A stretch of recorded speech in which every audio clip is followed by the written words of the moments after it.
Einstein nazariyasining orqasidan yana bir nechta odamlar non yeb Nobel mukofoti sovrindori bo'lib qolyapti-da. Lekin wormhole holatida agar fazo yetarlicha egirlansa va o'ta yaqin holatga keladigan bo'lsa va mana bu joydan bu sayyoraga juda qisqa masofa orqali o'tish mumkin-da. Qanaqadir hasharot tushdi, yeb ketyapti deyapti-da. Endi shu hasharotdan qutulish o'rniga biz qanaqadir katta raketalar qurib, wormhole topib, bitta boshqa sayyorani topib, insoniyatni ko'chirib olib ketamiz. Undan ko'ra shuni biologlarga aytsak bo'lmaydimi? Shular nimadir o'ylab topolmaydimi?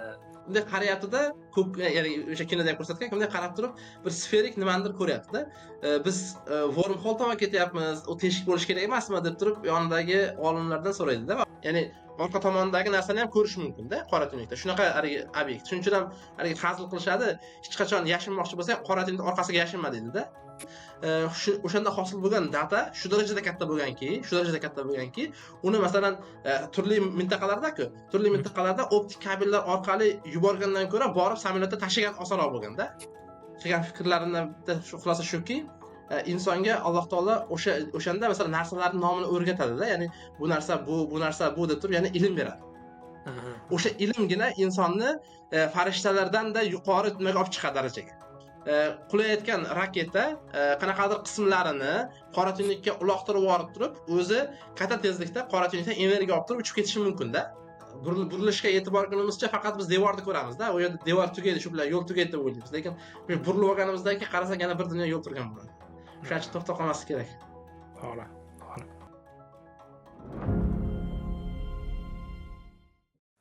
Barchaga salom, bu Servis 96. Bugungi mehmonimiz Fundamental va amaliy tadqiqotlar instituti ilmiy xodimi, doktoranti Tursunali Hamidov. Tursunali, xush kelibsiz. Va alaykum assalom, hammalaringizga assalomu alaykum. Rahmat taklif qilganingiz uchun. Rahmat kelganingiz uchun. Bugungi sonimizda biz biroz noodatiyroq, ya'ni umumiy ilm fan haqida emasda, sal boshqacharoq yo'nalish tanladik va biz ko'pchilik qiziqadigan, ya'ni balki kino tarixidagi eng zo'r kinolardan bittasi bo'lgan, ko'pchilikni balki ilmiy ish qilishiga va olim bo'lishiga balki yoshlarni qanaqadir motivatsiya bergan kino, ya'ni Interstellar film haqida gaplashishga qaror qildik va asosan biz undagi ya'ni uni orqasida bo'layotgan fizik jarayonlarni ochib berishga va tushuntirishga harakat qilib ko'ramiz. Xo'p, kinoni yaralish tarixidan boshlasak. Kino, demak, kinoni birinchi o'zini tanishtiradigan bo'lsak, bu Interstellar filmi haqida gaplashmoqchimiz. Demak, nima deydi, fizik jihatdan olingan kinolar ichida eng reallaridan biri hisoblanadi. Ya'ni deyarli ichkaridagi barcha jarayonga haqiqiy fizik, ya'ni Nobel mukofoti laureati Kip Thorne o'zi boshchilik qilgan. Demak, uni ichkaridagi jarayonlarni imkon qadar fizik jihatdan real bo'lishi, fizika qonunlariga mos bo'lishini, ya'ni mos bo'lishida juda qattiq turib olgan va o'sha narsani nima deydi, rejissyorlardan ham talab qilgan insonlardan biri. Demak, o'sha Kip Thorne rejissyorligida nimasida olingan. Ya'ni boshchiligida, ya'ni ilmiy maslahatchi sifatida Kip Thorne xizmat qilgan. To'g'ri. Aslida Kip Thorne'ni men o'qiganimda Kip Thorne'da anaqasi roli yerda ko'proq ham bo'lgan, ya'ni executive producer nima bo'ladi, shunaqa darajasida bo'lgan yerda. O'zi aslida anaqa bor. O'sha kinoni prodyuserlaridan bittasi bor, Linda degan ayol, Linda Obst. Bu o'shani faqat shunaqa science fiction kinolarda prodyuserlik qilgan. Kontakt degan kinosi bor, ko'pchilik ko'rgandir balki. U ham science fictionda.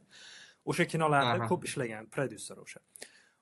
Aslida menimcha 2000 kinodan bir 5-6 yil oldinroq o'sha Kip Thorne bilan aloqasi bo'lgan. U bilan gaplashganda kino uchun qanaqadir nima deydi, brainstorming qilib ko'raylik degan anonda uchrashganda aslida o'shanda boshlangan kinoni nima deydi, bazasida. O'sha paytda ular o'tirib qanchadir vaqt endi uchrashib yurib kinoni yozib bo'lganda, keyinchalik o'sha Christopher Nolan endi ukasi ikkalasi birga ishlagan, ukasini ham roli katta menimcha bu yerda yozishda. O'sha qilganda nima deydi, yozganda ular yozgandagi butunlay hikoya anaqalar nima deydi, jarayonlar, fizik jarayonlar ko'pchilik qolgan bo'lishi mumkin, lekin story o'zgarib Ha. ketgan, hikoya butunlay o'zgarib ketgan. O'zi kinoni o'zi 2014-yilda chiqqan. Menimcha suratga olish 2013 boshlanganmi, shunaqaroq bo'lgan, 1-2 yil vaqt ketgan. 2014da chiqarilgan va o'sha 2014-yildagi Oscarga ham nomzodi qo'yilgan, lekin Oscar yutmagan, chunki 2014 juda zo'r kinolar ko'p bo'lgan. 2024-yilda 10 yilligi bo'ldi. 10 yilligiga atab yana qayta reliz qilishdi. Bizda ham Toshkentda ham rosa anaqa kinoteatrlarda, ya'ni hamma kinoteatrlarda chiqdi. Ko'pchilik borib ko'rdi, menimcha o'zimizda ham. Ya'ni haqiqatdan muvaffaqiyatli kino bo'lganki, ya'ni 10 yildan keyin ham yana odamlar qayta borib tushib ko'rdi. U kinoda nima deydi, ilm fanni juda ajoyib tarzda ochib berishganda, ya'ni insoniyatni kelajagida masalan falokatga yuz tutishi mumkin bo'lgan sabablar, masalan shu falokatga duch kelgandan keyin insoniyatni shu falokatni yengib o'tish uchun qiladigan harakatlari, masalan hammasi nima deydi, juda ideal tarzda aks etgan kinoda. To'g'ri. Xo'p, bo'lmasam o'sha kinoni detallari haqida gaplashishdan oldin, keyin o'sha kinoda asosiy rol, o'sha kino olishda asosiy rol o'ynagan Kip Thorne haqida gaplashsak, siz sohangizga sal yaqinroq bo'lsa kerak menimcha, uni qilgan ishlari. 2015 olganmi Nobelni? 2015 olgan, 2016 olgan. 17 ekan. O'zi 2016 berish kerak edi bizga. Anavi hujjatlarni kech topshirganimiz uchun 2017 uchun bergan deb aytuvdi o'zi. Kip Thorne shu gravitatsion fizikada, ya'ni shu Einsteinning umumiy nisbiylik nazariyasini rivojida ulkan hissa qo'shgan olimlardan biri hisoblanadi. Nimagaki, Einstein masalan o'sha umumiy nisbiylik nazariyasini yaratgandan keyin uni to'g'riligini tekshirish kerak bo'ladi. Ya'ni dastlabki testlarni birinchi Eddington tomonidan qilingan, ya'ni o'sha Quyoshdan kelayotgan yorug'likning egirlanishini masalan shu Afrikadami qaysidir joyda kuzatishadi, ya'ni quyosh tutilishi bo'lgan paytda, demak quyoshga yaqinroq kelayotgan, ya'ni yulduzlardan kelayotgan, quyoshga tomon kelayotgan yorug'lik quyosh atrofida biroz egirlanib, yulduzning joyi o'zini, ya'ni quyosh bo'lmagandagi vaziyatiga nisbatan ozroq siljib qolganligini Eddington kuzatadi va shu nima deydi, yorug'lik egirlanishini aytadi. Va o'sha paytda nima dedi, yaxshi masalan yorug'lik ham fotonning massasi bor, quyosh tortgani uchun ham egirlanishi mumkin-ku, ya'ni Newton gravitatsiyasi ham buni tushuntirib berishi mumkin-ku degan faraz paydo bo'lishi mumkin hammada.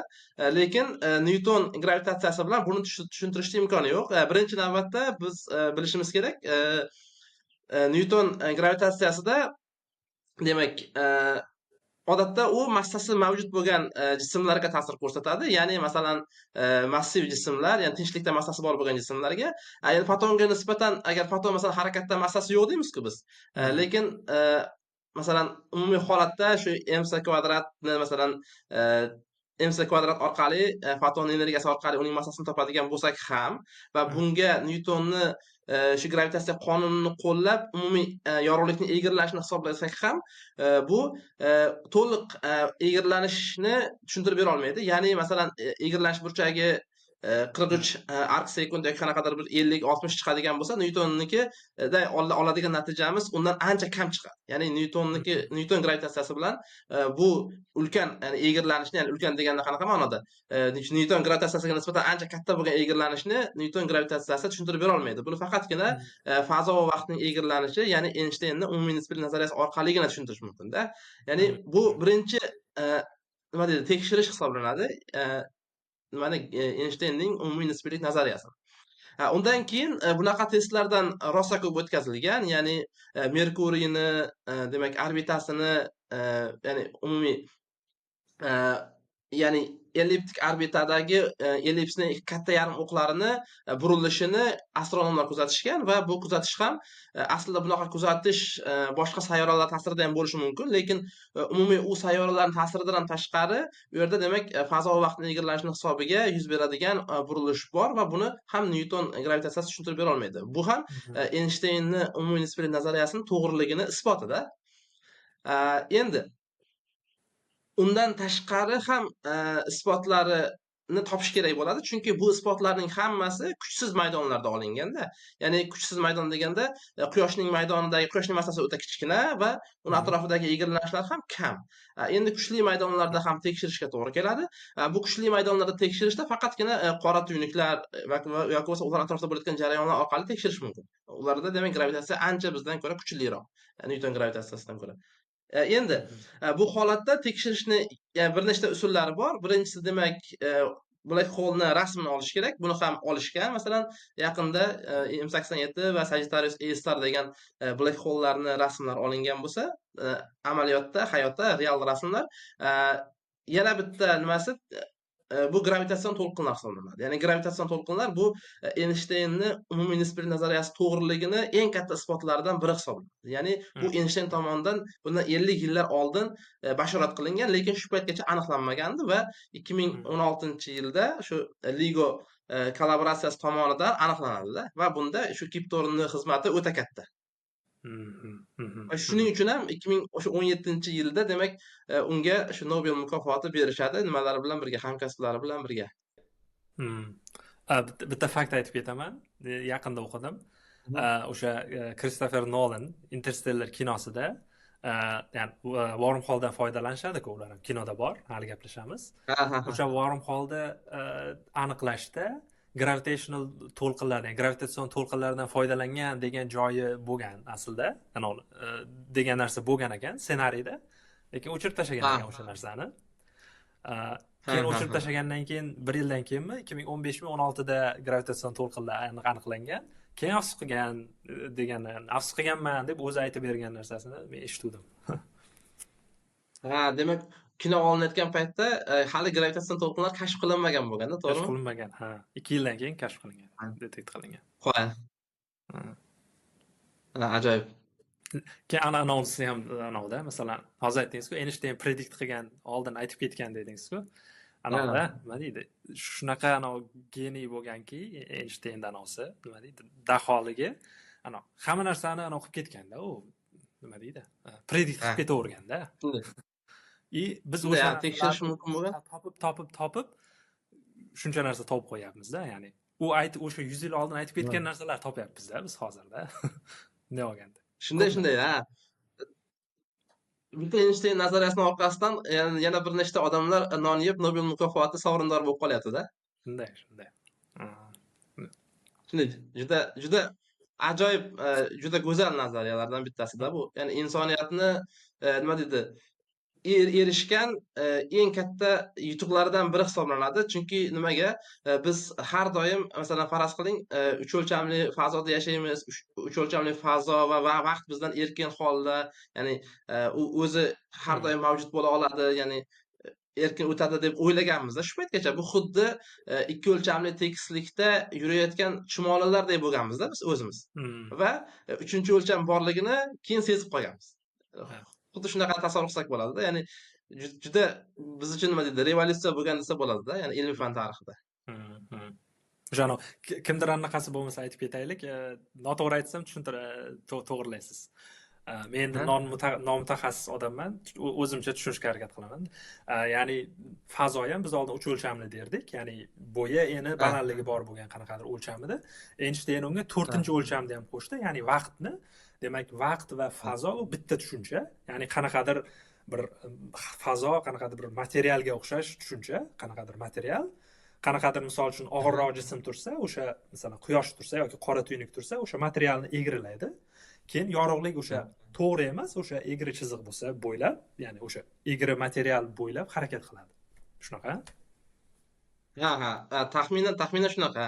Endi masalan, biz uni 100% bu birga bir nima emas, lekin umumiy holatda tushunish uchun yetarli bo'ladigan darajada, ya'ni mohiyatini anglab yetish uchun yetarli bo'ladigan darajada misol hisoblanadi. Ya'ni Eddingtonning o'zi ham filmda xuddi shu misolni keltirib beradi-da.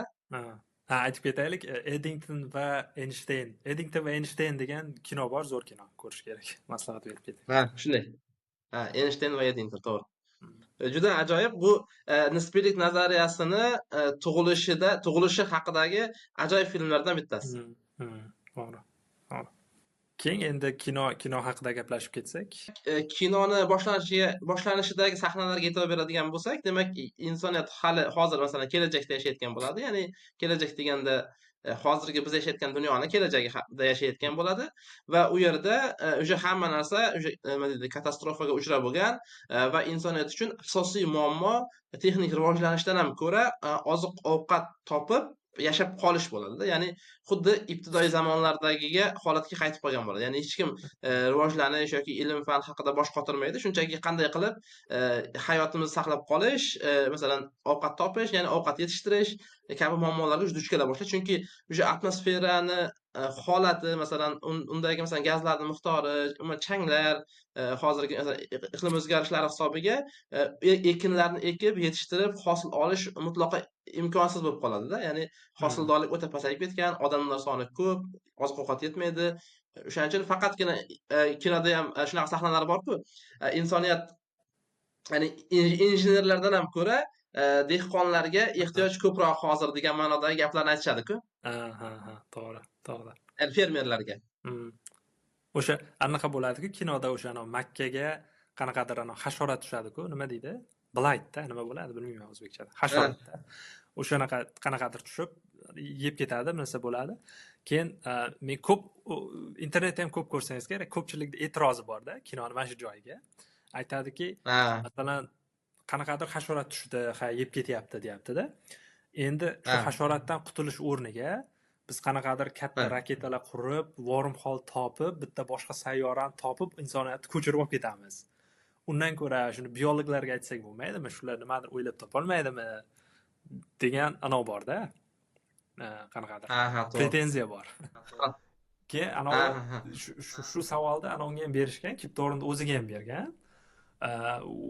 Uni javobi ham bor. U javob berganki, o'sha kinoni boshlanishidan oldin, o'sha Kristofer Nolan, ya'ni bosh rejissyorni ukasi, otini bilmayman, Jonmi bu narsa. O'sha kelgan bu ideya bilan, davayt mana bunaqa qilaylik, Makkaga o'sha hasharot tushsin-da, keyin odamzod ko'chib ketsin degan shunaqa istoriya bilan kelgan. Keyin ular biologlar bilan, o'sha Caltech'dagi eng zo'r biologlar bilan chaqirib, o'qigan. Nima deydi? Ovqatlanishga chaqirib, ular bilan 4-5 soat maslahat qilgan. Haqiqatda ham biologlar ham tasdiqlagan ekanki, o'sha haqiqatda ikki xil hasharotda o'sha ikki xil turi bor.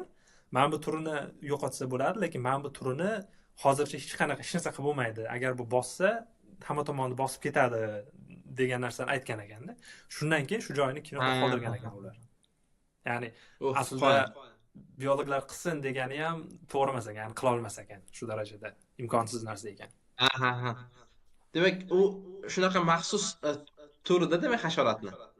Ya'ni uni biron bir zahar yoki shunga o'xshagan narsa bilan o'ldirib bo'lmaydi, chunki menimcha uni o'ldirishni o'zi ekinga ham zarar yetkazadi-da, va u ekinni insoniyat foydalana olmasa kerak. Shunaqa bo'lsa kerak. Xo'p, keyin ular o'sha ko'chib ketishga qaror qilishadi, qanaqadir ilmiy guruhda ishlayapti bu ustida, qanaqadir insoniyat uchun boshqa makon topishga. Keyin she'rdan Murphy qonuni haqida gaplashaylik. Kinoda aytilgan.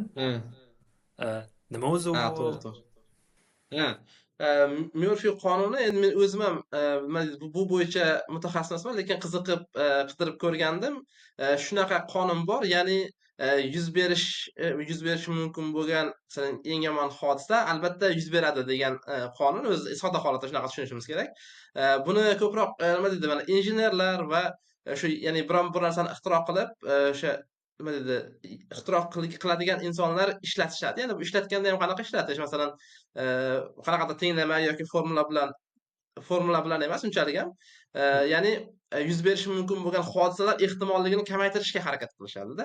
Ya'ni masalan faraz qilaylik, qanaqadir sistemada shu eng yomon holatda qanaqadir sistemani yonib ketish yoki buzilish ehtimoli bo'lsa, yoki qanaqadir hodisalar ketma-ketligi natijasida shu eng yomon hodisa yuz berish imkoniyati bo'lsa va o'shani ehtimoli noldan katta bo'lsa, o'sha hodisa albatta yuz beradi degan narsa bor-da. Ya'ni shunaqa ketma-ketlik qachondir yuz berishi mumkin-da.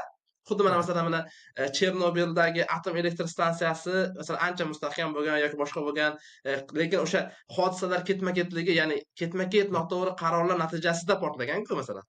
Ya'ni o'zi aslida unaqa bo'lmasligi ham kerak edi-da. Agar to'g'ri boshqarilganda, to'g'ri hammasi yo'lga qo'yilganda, unaqa hodisa bo'lmasligi kerak edi. Chunki uni yuz berishini hech kim xohlamaydi. Undan keladigan zarar butun insoniyatga katta tashvish keltiradi-da. Bu nafaqat masalan Eslarga o'xshagan davlatga, ya'ni butun insonga ta'sir bo'lgan hodisa. O'shaning uchun ham nima deydi, ketma-ket noto'g'ri qarorlar ketma-ketligi, ya'ni shuni yuz berish ehtimoli bo'lgan va o'sha bo'lish natijasida o'sha hodisa yuz bergan-da. Va hozirgi kunda masalan Myorfi qonunidan ham foydalanishadi va injineriya sohalarida masalan nima deydi, yuz berishi mumkin bo'lgan shu ehtimollikni imkon qadar kamaytirish uchun. Uzoq vaqt birga yashagan paytda, masalan boshqa sayyoraga ko'chib borayotgan paytda, masalan Marsga borish kerak bo'lsa insoniyat, Marsga borayotgan paytda Marsgacha bo'lgan masofa masalan juda uzoq-ku. Endi uzoq vaqt masalan 5-6 oy yoki nechadir oylab yoki nimalar yoki borgandan keyin ham qaytib kelish uchun yoki u yerda yashash uchun ketadigan vaqtlar ham juda uzoq bo'lgan paytda inson bir joyda faqatgina shu o'ziga tanish bo'lgan odamlar bilan yashagandan keyin ularga nisbatan nafrat paydo bo'lib qolar ekanda. Ya'ni o'ldirib qo'yish ehtimoli paydo bo'ladi-da. Ya'ni bu shunchaki ruhiy jarayonda. Ya'ni masalan biz inson har doim yangilikka qiziqadi-yu. Masalan gaplashasiz, oxiri gapingiz tugab qolgandan keyin u odamdan hech qanaqa yangilik qolmagandan keyin kamchiligini qidirishga o'tasiz-da. Shu bilan dachi o'ldirib qo'yish darajasigacha borish mumkin ekanda. O'sha paytda masalan o'ldirib qo'yishi mumkin bo'lgan narsalardan voz kechib, o'sha ehtimollikni kamaytirishga harakat qilinadi-da.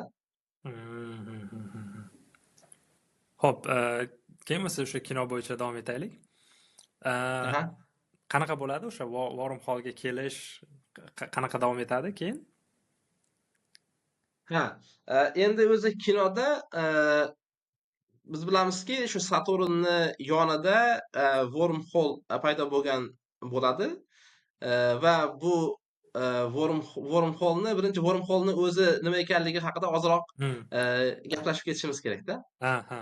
Biz demak biz bilamiz, demak o'zi fazoni boyaga aytganimizdek, Tolib siz aytganingizdek, bitta materialga qiyoslab tushuntirishimiz osonroq va faraz qilaylik, mana shu bitta varaq demak fazo bo'ladigan bo'lsa va bu fazo masalan qanaqadir egirlangan holatda bo'lsa va mana bu ikkita egirlanish orasida biz yo'lak hosil qilsak, yo'lak hosil qiladigan bo'lsak va bu o'sha yo'lakni hosil qilishning imkoniyati bo'lsa, ya'ni masalan ruchka orqali buni teshib turib o'tkazadigan bo'lsak va ichkarida masalan yo'lak hosil bo'ladigan bo'lsa, bizda fazoni mana bu nuqta bilan bu nuqta orasiga fazoni aylanib o'tmas, to'g'ridan to'g'ri o'tish imkoniyati paydo bo'ladi. Ya'ni faraz qilaylik, bizda mana bu qismda bitta yulduz bor va bu qismda bitta yulduz bor-da. Ya'ni juda bizning sayyoramiz bu yerda, biz borishimiz kerak bo'lgan boshqa sayyora mana bu yerda joylashgan. Orasida masalan millionlab yorug'lik yili masofasi bor-da. Ya'ni millionlab yorug'lik yili masofasi bor. Buni biz masalan o'zimizni eng tez kemamiz bilan yurganimizda yoki eng tez holatda yorug'lik tezligi bilan yurganimizda ham million yilda yetib boramiz-da. Ya'ni juda uzoq vaqt talab qilinadi. Lekin Wormhol holatida agar fazo yetarlicha egirlansa va o'ta yaqin holatga keladigan bo'lsa va mana bu joydan bu sayyoraga juda qisqa masofa orqali o'tish mumkin-da. Ya'ni matematik jihatdan buni imkoniyati bor. Lekin hozir nazariy fizik jihatdan nima deydi, bu o'sha mana shu ko'prik stabil hisoblanmaydi. Ya'ni biz bu ko'prikni Einstein-Rosenberg ko'prigi deyiladi-da. Ya'ni Einstein-Rosenberg ko'prigi deyiladi. Nazariy jihatdan imkoniyati bor, qilish mumkin, lekin u stabil hisoblanmaydi va uni yana bitta nomi shu Wormhol-da. Nimaga stabil emasligini bilasizmi? Uning stabil emasligi uchun adashmasam energetik jihatdan men ham anaqa qilgandim, o'qib ko'rgandim, qiziqib. Ya'ni kvant fizikasi nuqtai nazaridan stabillik bo'lmaydi degan borda, qarash borda. Ya'ni kvant fizikasida vakuum fluktuatsiyalari degan narsa bor-ku, ya'ni siz vakuum hosil qilganingizda ham, biz klassik fizikada vakuum hosil qilsak hech qanaqa zarra bo'lmaydi, u haqiqiy bo'shliq bo'lardi derdik-ku, lekin kvant fizikasiga asosan baribir qanaqadir Heisenbergning noaniqlik prinsipiga ko'ra qanaqadir baribir zarralarning tebranishlari bo'ladi. Ya'ni shunday fazo mutlaq bo'sh bo'lmaydi va qanaqadir bor-ku, kvant maydonlanganlar nazariyasiga ko'ra qanaqadir maydon baribir tebranib turadi. O'shani vakuum tebranishlari deyilar ekan. Masalan, wormhole menda bitta og'zi menda, bittasi sizda bo'lsa, masalan, menda bo'lgan vakuum fluktuatsiyalari o'sha vaqt o'zida sizda ham bo'ladi-da. To'g'rimi? Ya'ni ketdi, sizda paydo bo'ldi. Keyin o'sha narsa yana menga keldimi? Yana sizga bordi. Uje 2 ga aylandi. Yana ketdi 4, ketdi 16. O'sha wormhole'ni anaqa qiladi, buzib yuboradi degan anaqa bor. Nima deydi? Qarash bor ekan. Men bir maqolada adashmasam qayerdadir o'qigandim. Aslida stabil bo'lish shartlari ham bor, faqat u stabilligini qanoatlantiradigan sharoit ham yo'q deb nima qilgandim-da. Ya'ni sharoit yo'q. Ya'ni shu masalan ma'lum bir shartlar qo'yilsa, o'sha nima yuz berishi mumkin. Lekin chunki bu yerda bizda boshqa muammo ham bor-da. Masalan, biz hozir fazo va vaqtni ya'ni Einsteinning tenglamalari fazo va vaqtni klassik jihatdan zo'r tushuntirib beradi-da. Ya'ni tenglamalar uzluksiz, hammasi juda ajoyib, silliq nimalar-da, ya'ni tenglamalar. Lekin aslida biz hozircha biladiganimiz tabiat qonunlarining hammasi kvant qonunlar-da. Ya'ni kvant qonunlar hammasi demak uzlukli jarayonlar, demak hisobda yuz beradi. Agar masalan faraz qilaylik, fazo va vaqtni egirlab, o'sha yerda ikkita joyni bir-biriga masalan ulashish imkoniyati bo'ladigan bo'lsa, o'sha baribir biz kvant mexanikasiga murojaat qilishimizga to'g'ri keladi-da. Va u yerda hali nima bo'lishini biz to'liq bilmaymiz. No baribir yaqin yilda nima deydi, insoniyatni nima deydi? Katta anaqasi turibdi-da, ilmiy revolyutsiyasi bo'ladi-da baribir qachondir. Nima deydi, o'sha shunday gravitatsiya nazariya bilan menimcha kvant fizikasini birlashtirish menimcha eng nima deydi? Eng katta qadam bo'lib turibdi-da. Shunday, xuddi shunday. Endi shu joyda masalan bitta narsani aytib ketish kerak. Nima deydi? Fizikani rivojida o'zim kuzatgan narsam, nima deydi? Matematik apparatning rivojlanishi ham o'ta ulkan haligi o'rin tutadi-da. Ya'ni masalan mana Einstein o'zi o'ylab turib o'sha masalan g'oyani topib, masalan mana haligi nima deydi, o'sha liftdan qulayotgan paytda aytadi-ku, liftdan qulayotgan paytda haligi inson o'zini vaznini his qilmaydi, hech narsani sezmaydi degan ideyalar keladi. O'shanda demak gravitatsiya bilan oddiy tezlanuvchi harakat bir-biriga haligi simmetrika ekan deb turib o'ylagan paytlarida keyinchalik masalan mana shu nima deydi, ya'ni tabiatdagi barcha jarayonlar koordinata sistemasini tanlashdan erkin bo'lish kerak. Ya'ni hech narsaga bog'liq bo'lmasligi kerak. Siz masalan ixtiyoriy koordinata sistemasidan turib nimanidir fizik jarayonni ko'rsangiz, u barcha sistemalarda nima deydi, barcha sistemaga bog'liq bo'lmagan holda yuz berishi kerak degan baribir to'xtamga keladi-da. Lekin mana shunaqa xususiyatga ega bo'lgan narsa masalan biz biladigan matematik jihatdan masalan vektor shunaqa xususiyatga ega-da, ya'ni umuman koordinataga bog'liq emas, yo'nalishini o'zgartirmaydi. Siz koordinatani qancha buring, egirlang farqi yo'q. Yo'nalishi, vektorning yo'nalishi o'zgarmasligicha qoladi-da. Lekin eng qizig'i vektorlarni biz 3 o'lchamli tizimlarda bilamiz-da faqat. Ya'ni 3 o'lchamli sistemalarda bilamiz. Lekin 3 o'lchamli sistemadan tashqarida shunaqa xususiyatga ega bo'lgan obyekt bormi, matematik obyekt desa, bular tenzorlar-da. Ya'ni o'z-o'zidan tenzorlarga murojaat qilishga majbur bo'linadi-da, chunki o'sha vektorning xususiyatlarini beradigan nimadir kerak-da bizga. Ya'ni hozir bizdagi matematik apparat, mavjud matematik apparat bilan hozir masalan menimcha ya'ni gravitatsiya bilan kvant mexanikasini haligacha birlashtirish qiyin. Ya'ni o'shaning uchun masalan 4-chi, 5-chi, 11-chi haligi dimensionlar kerak bo'lyapti-da. Balki yana ham soddaroq nimadir imkoniyat tug'ilib qolsa, menimcha bu ilm fan tarixidagi yana bitta revolyutsiya bo'ladi-da. To'g'ri. O'sha Newton ham o'sha harakat qonunlari, sayyoralar nimaga nima deydi, o'sha aynan shunaqa shaklda aylanishini topish uchun ham o'zi integral hisobni o'zi o'ylab topgan-ku. Ya'ni o'sha nazariyani xuddi shunday uchun, ya'ni matematik apparat o'ylab topganda, o'sha payt bo'lmaganda. Ya'ni bizga ham qanaqadir yaxshiroq matematik apparatlar kerak-da. Bo'lmasa, string theoryga o'xshab 11 o'lchamli fazo kerak deb o'tirishimiz mumkin.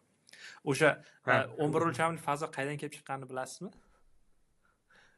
Tenglamasida. Men tenglamada n-10 degan xat bor bo'ldi. Yo'q. N bu fazoni o'lchami. endi Ha, biz ha, 10 ha, degan ha. xat bor. O'shaga 11 qo'yish mumkin. Bo'ldi, boshqa son qabul qilmaydi tenglamada. Ha, Aslida demak toza matematika tushunarli. ishlab chiqqan yerda. Ha. Balki bu bordir shunaqa deb taxmin qilishadi endi. Balki ha. Hmm. E, nima deydi? Ko'pchilik mana o'sha Penrose'lar ham yoki boshqa fiziklarni deyarli juda ko'pchiligi, ya'ni o'sha o'sha именно string theory yoki o'sha e, boshqa nimalar nazariyalar borku, o'sha Hmm. umr o'lchamli fazon bergan M teoriya deymiz. Hmm. O'sha nimalarni ko'p tanqid qilishadi, ya'ni o'sha soha bilan shug'ullanmaydigan odamlarda. Ya'ni bu Ha. real fizika emas, toza matematika deb turibdi. Ha. Ha. Endi bilmadim, balki imkoniyati bo'lar, balki haqiqatdan ham to'g'riligi tasdiqlanar, lekin tasdiqlanmagunicha ilm fanda nima deydi, hech narsa qilib bo'lmaydi-da. Ya'ni Ha. tajriba qilish kerak, tekshirish kerak va topish kerak. Va o'shandan keyingina biz uni tasdiqlay olamiz-da. Fizika masalan shunchaki gap orqali qabul qilinadigan nima emas-da. To'g'ri. Menga yoqmagani uchun yo bu noto'g'ri deyishim Ha, mantiqqa to'g'ri kelmaydi-da. tushundim. Noto'g'riligini ko'rsamgina Tushundim. keyin ayta olishim mumkin. Ha. Xuddi shunday. O'sha anonga qaytsak, wormhole'ga. O'zimman o'sha Aha. Saturnni oldida wormhole paydo bo'lib qolish ehtimoli qanchalik mumkin? Qanchalik haqiqatga yaqin? Ha. Endi wormhole paydo bo'lishi uchun hozir ko'rdik, fazo va vaqt yaxshigina egirlanishi kerak. Ya'ni Hmm. ancha katta egirlashni boshlab ketishga, lekin biz biladigan quyosh sistemasidagi gravitatsion maydon o'ta kuchsiz, ya'ni unaqa darajada egirlik hosil qilib bera olmaydi-da. Hmm. Ya'ni uni aslida ehtimoli kam, o'ta menimcha yo'q desa ham bo'ladi. Hmm. Bo'lmaydi unaqa narsa real hayotda, lekin kinoda u wormhole'ni insoniyat o'zi paydo qilmaydi-da. Ya'ni insoniyat uchun aytadiki advanced civilization deydi. Ya'ni yuqori ongli mavjudotlar insoniyat uchun shunaqa ko'prik qoldirishadi. Ya'ni xuddiki muammodan chiqib ketishni bitta teshigi sifatida, ya'ni bitta yo'l sifatida-da. Hmm. Ya'ni o'shani aniqlasin va o'sha orqali shu o'zlarining muammosini hal qilsin degan ma'noda. Hmm. Hmm. Ha, ha. Tushunarli. Bu wormhole'ni biz yaratmaganmiz. Bizni ya'ni kuzatib turgan, ya'ni o'zga sayyoraliklar deymizmi balki, yoki Alloh taoloning o'zimi, farqi yo'q. Masalan, endi biz buni qanaqa atashimizni To'g'ri. kinoda o'sha advanced civilization degan, ya'ni yuqori ongli mavjudotlar deb aytganda, Hmm. Hmm. To'g'ri. insoniyatni tirik saqlanib qolishini xohlaydigan mavjudot yoki mavjudotlar shunaqa. Hmm. Qarang, bitta savol borda. Masalan, menda wormhole bor, bitta uchi, bittasi sizda deylik. Men o'sha wormhole bitta uchini olib ketdim qanaqadir kosmosga, katta tezlikda uchadigan kemada ketdim deylik. No, aytaylik, menda 1 yil o'tdi, sizda 20 yil o'tdi. 20 yil farq bo'lib qoldi bizda.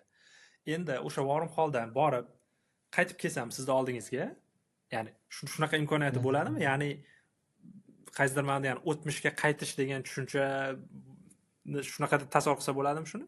Shu sifatda ya'ni ishlatsa bo'ladimi? Ha. Yo, o'zi aslida nima dedi? Buni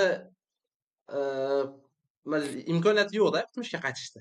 Ya'ni bu o'zi shunaqa nima paradoks borki, masalan faraz qiling, men o'tmishga qaytdim va o'tmishdagi egizagim, ya'ni o'tmishdagi o'zimni o'ldirdim deydi-da. O'tmishdagi o'zimni o'ldirdim. U holda men kelajakda ham bo'lmasligim kerak deydi-da. Ya'ni bu shunaqa paradoks, ya'ni buni imkoniyati yo'q. Shuning uchun ham masalan bu mantiqan ham imkoniyati yo'q, fizik jihatdan ham nimasi yo'q-da. Imkoni yo'q. Demak, biz wormhole bor ekan, wormhole borligini masalan Cooper sezib qoldi. Ya'ni Cooper sezib qoldi degan narsaga bordi va u yerda uni shu wormhole borligiga va o'sha yerga uchib borib, boshqa demak Miller sayyorasi yoki boshqa sayyoraga o'tish mumkinligiga u yerdagilar uni ishontirishadi va u demak wormhole tomon yo'l oldi. Ya'ni kemada ketishyapti. Kemada ketishayotgan paytda demak u yerda birinchi o'rinda Saturn bizdan ancha uzoqda. Demak, unga zamonaviy masalan biz erishadigan hozirgi masalan 50 yil yoki 30 yil keyingi raketalar bilan ham yetib borish oson emas. Ya'ni insoniyat u darajada masalan yorug'lik tezligiga yaqin tezlikda uchadigan raketalar bilan hech qachon yetib bora olmaydi-da. Unaqa u nima deydi? Masalan 50 yil keyingi raketalar ham baribir hozirgidan tezroq boradi, to'g'ri, lekin baribir u darajada, ya'ni Saturnga bittada yetib oladigan darajada emas-da. Saturn bizdan yetarli darajada uzoqda. O'shaning uchun u yerda nima deydi? sayyoralarni nima deydi tezligidan sayyoralarni tortishish kuchidan foydalanib turib nima deydi raketani tezlashtirishga harakat qilishadi. Buni biz nima deymiz gravitatsion manyovr deymizmi shunaqa. Ya'ni tez harakatlanib kelayotgan sayyoraga tomon masalan biz shunday trayektoriya tanlaymizki bu sayyora bu tomondan kelayotgan paytda bizni ham raketamiz yaqinroq keladi va yaqinroq kelgan paytda mana bu sayyorani ya'ni faraz qilaylik mana bu Saturn boshqa bitta Yupiter deydigan bo'lsak ya'ni Saturndan oldin keladi ekan masalan bizga birinchi yoki Marsmi qaysi biridir. Biz borayotgan paytimizda Marsga qarab uchamiz. Mars bizni o'ziga torta boshlaydi. Tortgan paytda Marsning o'zining tezligi bor-ku. O'zini orbital tezligini hisobiga biz Mars bilan qo'shilib orbital tezlikdan ham energiya olamiz ozroq. Orbital tezlikdan ham ozroq energiya olamizda imkon qadar tezroq harakatlanamiz va undan keyin kerakli masalan o'zimizni borishimiz kerak bo'lgan Saturngacha bo'lgan yo'nalishga kelib olganimizdan keyin o'zimizni raketamizni yana yoqamizda yana uchib turib ketamiz. Imkon qadar kattaroq tezlikda ketib qolamiz va o'sha Saturnni orbital energiyasi orbital harakatlanish tezligidan qo'shimcha energiyani olib olamizda. Va bu raketamizni yana ham tezroq qiladi. Bu ishni masalan NASAdagilar juda ko'p qilishgan. Masalan, shu Voyager kosmik kemasi aynan mana shunaqa shu gravitatsion manevrlar hisobiga qancha katta tezlikka erishgan va Quyosh sistemasidan chiqib ketganda. Ya'ni o'rtada bizda Marsdan foydalanishimiz mumkin, Yupiterdan, katta-katta sayyoralarda shu gravitatsion nimasidan orbital tezligidan foydalanib turib katta tezlikka erishamizda imkon qadar tezroq manzilimizga yetib olamiz. Buning uchun endi yaxshigina trayektoriyalarni hisob-kitob qilish kerak bo'ladi. Lekin endi buni qilish menimcha o'sha paytda nima deydi, hozir qila olganimizni lekin u paytda bemalol qila olamizda. Kelajakda. Aslida u Voyagerda Quyosh sistemasidan chiqarib olish maqsad bo'lmagan-a? Menimcha aynan o'sha bo'lgan bo'lsa kerak maqsad. Shu bo'lgan. Ya'ni biz o'zi Quyosh sistemasini ichida turib tashqariga nazar tashlash anoda nima deydi? Qancha biz uzoqroqda bo'lsak, boshqa joylarni ko'rishimiz ham yaxshiroq bo'ladi-da. Ya'ni masalan, yerdan turib ko'radigan narsamizni yerdan turib har doim ko'rishimiz mumkin. Masalan, o'sha yerni u chekasi va bu chekasiga masalan, o'sha ellipsda u o'qi va bu o'qiga kelib turib, ancha joylarni ko'rishimiz mumkin, lekin aslida yana ham uzoqroqda nima bo'lyapti? Uni bilishimiz uchun uzoqroqqa nimanidir uchirib ko'rishimiz kerak edi-da. To'g'ri. Aynan masalan birga bir maqsadi nima bo'lganligini o'qimaganman, lekin aynan shu Quyosh sistemasini tashqariga chiqarish bo'lgan bo'lsa kerak. Xo'p, kinoga o'tsak. Xo'p, o'sha wormholedan o'tdi ular.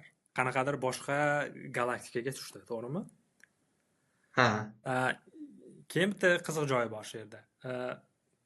Masalan, ularga oldin ular qanaqadir odamlarni jo'natgan, qaysidir sayyoralarda tadqiq qilib ko'rishga va shulardan bittasi suvlik sayyora, Miller planetasimi?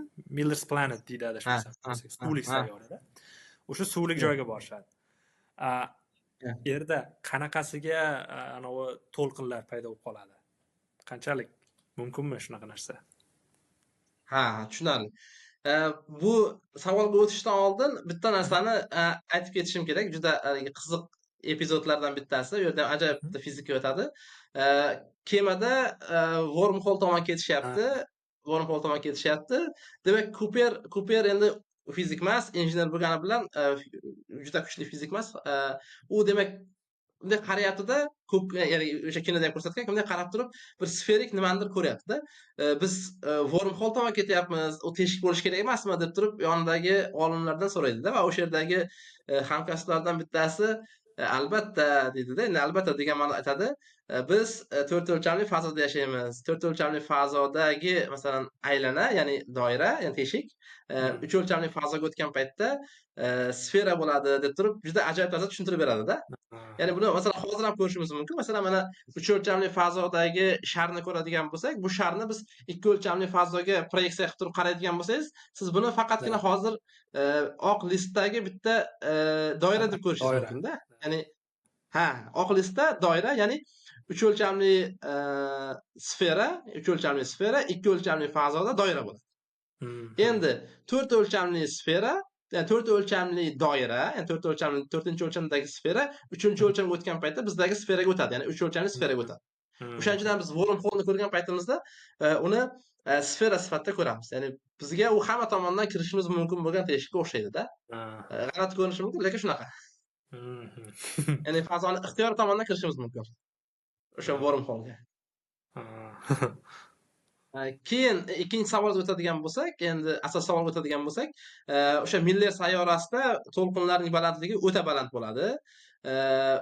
Buni nima deydi? Shunaqa bo'lishi mumkin, chunki nimaga? Nima deydi?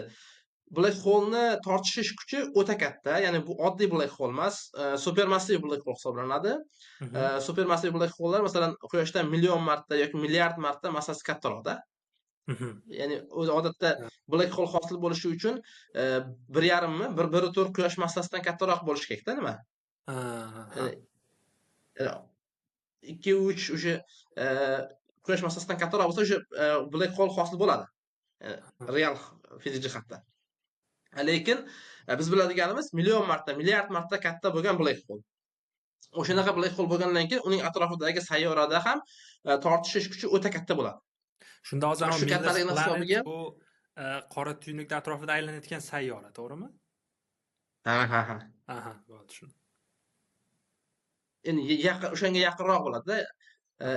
Juda yaqin emas, lekin baribir masalan o'sha tortishish kuchlari bizda ancha katta hisoblanadi u yerda. Va u yerdagi to'lqinlarning balandligi bir necha 100 metr adashmasam, juda katta. Va bu to'lqin xuddi masalan mana bizda yerda dengizning ko'tarilishi borki, oyda hisobiga yuz beradi. Masalan, Quyosh va oyni tortishish kuchini hisobiga bizda dengiz sathi ko'tariladi va tushadi-da. Masalan biz kinolarda ko'radigan bo'lsak, ko'pincha qaroqchilar haqidagi kinolarda yoki boshqa kinolarda haligi qirg'oqqa yaqin qo'yma kemalarni degan gaplar bo'ladi-da. Ya'ni qirg'oqqa yaqin qo'yma, ya'ni dengiz sathini ko'tarilishi 10 metr, 20 metr shunchalik katta bo'ladiki, agar qirg'oqqa yaqinroq qo'yib qo'ysangiz, dengiz sathiga tushgan paytda langarni yaqinroq tashlab qo'ysangiz-da, kema qirg'oqqa o'tirib qoladi-da. To'g'ri. Ya'ni langar o'sha yerga tashlagansiz, kema orqaga qarab suv bilan birga qaytib keta olmaydi. O'sha yerga o'tirib qoladi. Shu bilan kemani siz keyingi dengiz sathiga ko'tarilguncha umuman qimlata olmaysiz joyidan. Kinolarni ko'rganimda aytardim, qarangmi bular kemani nariq qo'yib suvni ichidan yurib keladi derdim-da. Tushundim men savobni. Shunday, shuning uchun biroq uzoqroq qo'yish kerak bo'ladi. Chunki dengiz sathini ko'tarilishi ancha muhimda. Ya'ni shu oyni, quyoshni tortishish kuchlarining hisobiga dengiz sathi ancha ko'tariladi. Bu biz shu endi qora tuynukda bu ancha yana ham kattaroq bo'ladi. Keyin yana bitta qiziq joyi bor ekan, u o'sha Kiptorni o'zi ham ta'kidlab ketgan. U yerdagi hosil bo'lgan katta to'lqin bu hayotdagi soliton degan to'lqinda, ya'ni bitta katta to'lqin paket. Ya'ni u so'nmaydi, doimiy ravishda shu bir xil tezlik bilan aylanib turadi-da atrofda. Shuning uchun ham xuddi bir 100 metrli devorga o'xshagan narsa, o'sha sayyora o'zi aylanyapti. O'sha aylanishning hisobiga keyin qora tuynuk atrofida aylanyapti masalan, uni ta'siri bor. O'sha ta'sirning hisobiga katta solitonga o'xshagan to'lqin hosil bo'lgan va o'sha to'lqinlar doimiy ravishda sayyorani aylanib turadi. So'nmasdan. Tushunarli. Davriy ravishda aylanadi. Keyingi sayyora muzli sayyora hisoblanadi, menimcha kinoda. O'sha muzli sayyoraga borishi. Anavjonni so'rab ketay. O'sha suvlik sayyorada gravitatsiya yerdagidan ancha kuchli bo'ladi, u yoqda. Shunday. Shunday. Keyin yana zo'r joyi bor o'sha yerda. U yerdagi 1 soat yerdagi 7 yilga teng bo'ladi-da. Shu joyda men so'ramoqchi edim. O'sha suvlik sayyorada shunaqa bo'ladi, shunaqa. Xullas, ya'ni u qora tuynukda atrofida aylanyapti. Ya'ni qora tuynukda orbitalar bo'yicha aylanasizda. Ya'ni qaysidir orbitaga yetganda, keyin o'sha orbitani o'zi ham stabil bo'lmay, ya'ni qora tuynuk ichiga qulaygan bo'ladi. Ya'ni xullas, qayerdadir bitta olim maqola chop etgan. O'sha hisob-kitoblarni qilib ko'rgan. Ya'ni bu yoqda 1 soat, nari yoqda 7 soat, 7 yil o'tishi uchun mana bu sayyora qora tuynukka shunchalar yaqin bo'lishi kerakki, u stabil bo'la olmaydi yerda degan hisob-kitob qilib ko'rgan. Shunday. To'g'ri aytyapsiz. Bu oddiy qora tuynuk hisoblanmaydi. Birinchidan shuni bilib olishimiz kerak. Ya'ni oddiy qora tuynukda haqiqatdan ham shu biz biladigan nima deydi, aytganingizdek shu stabil orbita bor. O'sha stabil orbitadan ishga kirgan paytda hammasi qulaydi. Lekin bu supermassiv black hole va supermassiv black hole undan tashqari yana u katta tezlikda aylanadi-da. Ha. Black hole'ni o'zi o'ta katta tezlikda aylanadi va o'ta katta tezlikda aylangan paytda bizda shu qora tuynukni aylanuvchi black hole'lar uchun yechimi bor. Ya'ni biz buni Kerr black hole deymiz. Ya'ni shu tez aylangan paytda o'sha nimalar kichrayadi-da. Ana xuddi masalan mana markazdan qochma kuch deymiz-ku biz masalan tez aylangan paytda markazdan qochma kuch bizni ushlab turadi-ku masalan tushib ketmasligi uchun masalan mana faqirni tez aylantirgan paytimizda faqir qulab ketmasligi uchun tezroq aylantirishimiz kerak. Aha. Xuddi shunday black hole ham o'ta tez aylangan paytda uni shu fazo va vaqtni egallagandagi hosil bo'ladigan effektlarni o'sha aylanish kompensatsiya qilib turib, ana orbitalar ham kichrayadi. Ya'ni imkon qadar yaqinroq borish imkoniyati paydo bo'ladida. Tushundim. Xuddi shu savolni Kip Thorne o'ziga ham berib ko'rishganda intervyuda uni javobi shunaqa bo'lganki, yo'q men hisob kitoblarim boshqacha aytyapti degan. Ya'ni o'sha ko'pchilik bilsa kerak, balkim o'sha Science of Interstellar degan kitob bor uni. Ya'ni o'sha kitobda kinodagi butun fizik jarayonlar hammasini tushuntirib bergan Kip Thorne o'zi. O'qisa bo'ladi, qiziq kitob. Men to'liq o'qimadim, ba'zi joylarini o'qishga harakat qildim. Xullas u aytganki, o'sha kitobda ayniq o'sha formulalargacha keltirgan, hisob kitob qilib ko'rgan u hammasini. O'sha qora tuynukning eng oxirgi stabil orbitasi ekan aslida o'sha. O'sha eng oxirgi stabil orbitalardan bittasi ekan o'sha. Keyin o'sha kinodagi uni ham aytib bergan o'shanda. Xullas bu ideyani o'zi Christopher Nolandan chiqqan. Ya'ni aytganki, men xohlayapmanki, bu yoqda 1 soat o'tsa, yerda 7 yil o'tadigan bo'lsin deganda, endi uni istoriyasi bo'yicha. Keyin bu aytganki, yo'q, bo'lishi mumkin emas. Bu juda katta vaqt anosi farqi juda ham katta desa, yo'q, men kecha qilib ko'rdim, o'rganib ko'rdim, hisob kitob qilib ko'rdim, shunaqa bo'lar ekan. Bor hisob kitob qilib ko'r deganda. O'zi bir narsalarni hisob kitob qilgan, u narsalar qilib ko'rganda, shunaqa bo'ladi deb bundan aniqroq anosini so'ragan Kip Thorne. Keyin bu ham borib hisob kitob qilib ko'rsa, haqiqatda shunaqa bo'lar ekan. Anavi eng oxirgi orbitasida stabil qolishi mumkin ekan sayyorani. Shunday biz o'sha orbitani biz ISCO deb ataymiz, ya'ni shu innermost stable circular orbit deymizda, ya'ni eng ichkaridagi stabil aylanma orbitada. Eng ichkaridagi stabil aylanma orbita. Keyin bu yerda shu aynan qora tuynukni supermassiv ekanligi, masalan, bu birinchidan aslida gravitatsiya kuchli, undan keyin tez aylanuvchi qora tuynukda, ya'ni o'ta tez aylanadi. Biz uni tezligi masalan hozirgidek emas, masalan, o'ta tez aylanganini ham hisobga olish kerak-da. Va o'sha o'ta tez aylanish ham bizga o'sha imkon qadar shu biz unda 1 soat yerdagi 7 yilga teng bo'ladigan effektni beradi. Ya'ni o'sha darajada yaqinroq borish imkoniyatini beradi-da. Ko'pchilik o'ylashi mumkin, bu shunchaki ertakka o'xshagan narsa-da, vaqt 2 xil o'tishida, lekin bu bor narsa, haqiqat bu. Shunday.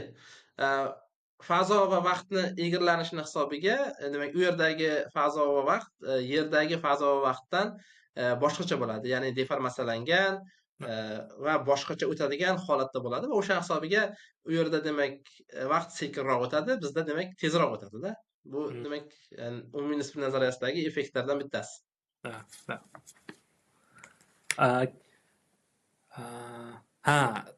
Keyin o'sha paytda, o'sha sayyoraga borayotgan paytda anavni qora tuynukni ko'radi, ular. O'sha haqida ham gapirishaylik. Qora tuynukda kinoda ko'rsatilgan rasmi qanchalik reallikka yaqin va qanaqa qilib hosil qilgan u narsani. Chunki black hole, ya'ni o'sha qora tuynukda rasmi kinodan ancha keyin olindi-da, haqiqiy rasmi. U paytgacha qanaqadir aniq rasmi yo'q edi. Shunday. Juda qiziq savol. Rostdan ham biz internetdan black hole deb qidirsak yoki bo'lmasam qora tuynuk deb qidirsak juda ham bir chiroyli rasmlar kelib chiqadi. Bunday ko'rib odam hayratlanadi. Ya'ni juda bir g'alati shunaqasi bo'lishi mumkinmi deb odam o'ylab qoladi. Hmm. O'zi bu rasm shu Einsteinning umumiy nisbiylik nazariyasi yordamida qora tuynukni modellashtirish orqali olingan. Ya'ni o'sha uni atrofidagi fazo va vaqtning egirlanishi va o'sha fazo va vaqtda shu yorug'lik zarralarini harakati qanaqa bo'lishi va trayektoriyalarini bitta-bittalab hisob-kitob qilish orqali, ya'ni faraz qiling, siz oddiy mana ko'rishimiz uchun minglab, millionlab yorug'lik zarralari kerak-da, ya'ni bitta yaxshi sifatli tasvir hosil qilish uchun. Kinoda endi masalan faraz qiling, ekraningizda minglab piksellar bo'ladigan bo'lsa, har bitta pikselingizda bittadan yorug'lik nuri bor deb faraz qiladigan bo'lsangiz ham, minglab yorug'lik zarralarini trayektoriyasini hisob-kitob qilib turib o'sha ekranda ko'rsatishingiz kerak, ya'ni filmda-da. Va bu jarayonda siz har bitta zarraning trayektoriyasini, ya'ni qora tuynuk atrofidan kelayotgan yorug'liklarning trayektoriyasini bular hisob-kitob chiqishgan va bu hisob-kitob adashmasam 100 gigabaytmi, 100 terabaytmi juda katta xotira hajmini olganda, ya'ni 100 soatlab vaqt ketgan hisob-kitob tugashiga. Ya'ni shu paytdagi kompyuterlar bilan o'sha 2014 deydigan bo'lsak ham, 2014 da ham super kompyuterlar, kuchli kompyuterlar bo'lganda, lekin shunda ham masalan 100 soatlab vaqt ketganki hisob-kitob qilishga. Ya'ni juda murakkab jarayon, tenglamalar murakkab, hisob-kitob qilib aniq yechim olishni o'zi murakkab. Lekin o'sha hisob-kitoblar orqali topilgan. Endi o'sha rasmni qanaqa ekanligini bitta ko'rib chiqish uchun men suhbatga bittani tayyorlab kelgandim. Hozir shuni ko'rsatmoqchiman. Mana bu faraz qilaylik, mana bu qora tuynuk va bu qora tuynukning atrofida bizda accretion disk deymiz inglizchasiga. Demak, o'zbekchasiga accretion disk deydigan bo'lsak, mana bunga o'xshagan diski bo'ladi qora tuynukni. Bu qanchalik ko'rinyapti? Mana shunaqa diski bor atrofida. Bu disk qora tuynukni demak mana ko'rib tursangiz, mana bu tomonda men ozgina joy ham ajratib qo'yganman. Ya'ni biroz bo'sh joy ham bor. Bu joyda boyagi aytganingizdek modda yoki materiya bo'lishi mumkin emas, chunki buni ichiga kirgan narsaning hammasi qora tuynukka qulaydi. Ya'ni qora tuynukka qulaydi. Bu demak mana shu diskning ichki tomoni, ichki orbitasi bu boyagi aytgandek eng kichik stabil orbita. Ya'ni eng kichik stabil aylanma orbita va qora tuynuk atrofida aylanadigan hamma materiya mana shu diskni eng ichidan tashqarida aylanishi kerak. Kattaroq radiusda aylanishi kerak. O'sha holatdagina qora tuynukka qulamasdan atrofida harakatlansa bo'ladi-da. Shu voqealar gorizonti o'sha, to'g'rimi? Yo'q, voqealar gorizonti mana bu. Bumi? Tushunarli. Bu qora tuynukning ichi deganda mana shu nazarda tutamiz. Ya'ni shu 2gm taqsim c kvadrat, ya'ni shu qora tuynukning radiusi deymiz. Aslida radius yo'q. O'zi aslida masalan yulduz qulagan paytda, qora tuynukka aylangan paytda nolgacha tushadi-da oxiriga. Ichkariga qarab qulaydi polni. Lekin mana buni biz faqat mana buni bilamiz, chunki Einsteinning nisbiy nazariyasi yordamida faqat hodisalar gorizontigacha bo'lgan jarayonni tushuntirib berishimiz mumkin-da. Bu haqida ham keyin gaplashamiz hali. Demak, mana shunaqa demak diski bor qora tuynukni va mana shu diskda moddalar bor. Biz qora tuynukni o'zini ko'ra olmaymiz, chunki bu qop-qora, haqiqatan ham qora.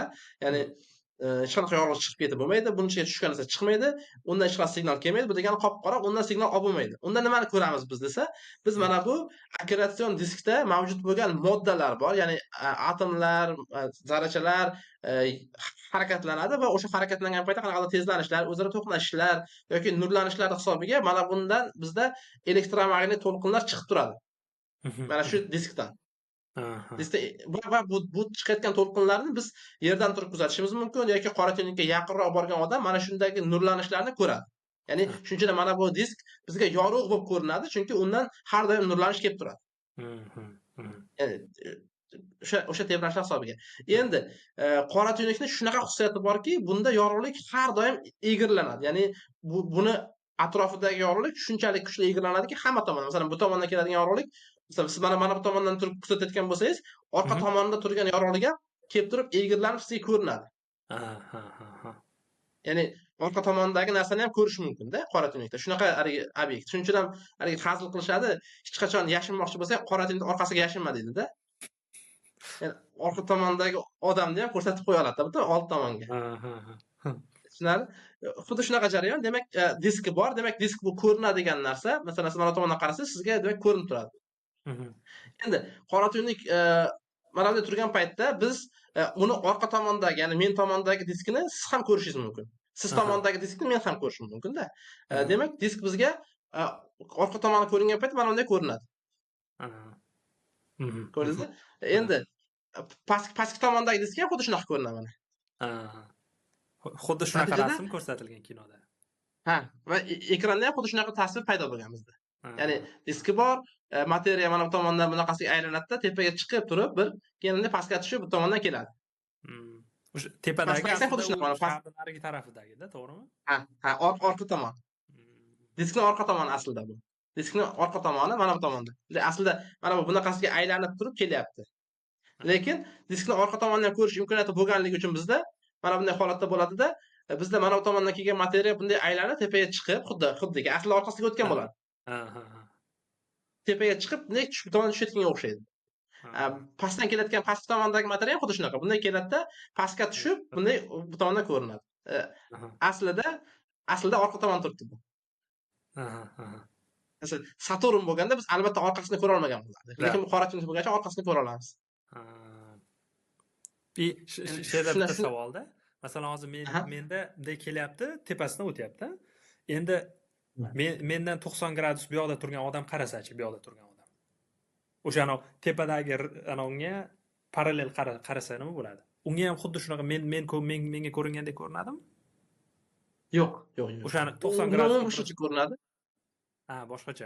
Masalan, siz mana bu yerdan turib qaragan paytingizda shunaqa ko'rinadi. Faqat ekvatorial tekislikdan qarasangiz, ya'ni disk aylanayotgan tekislikdan qarasangizgina shunaqa ko'rinadi-da.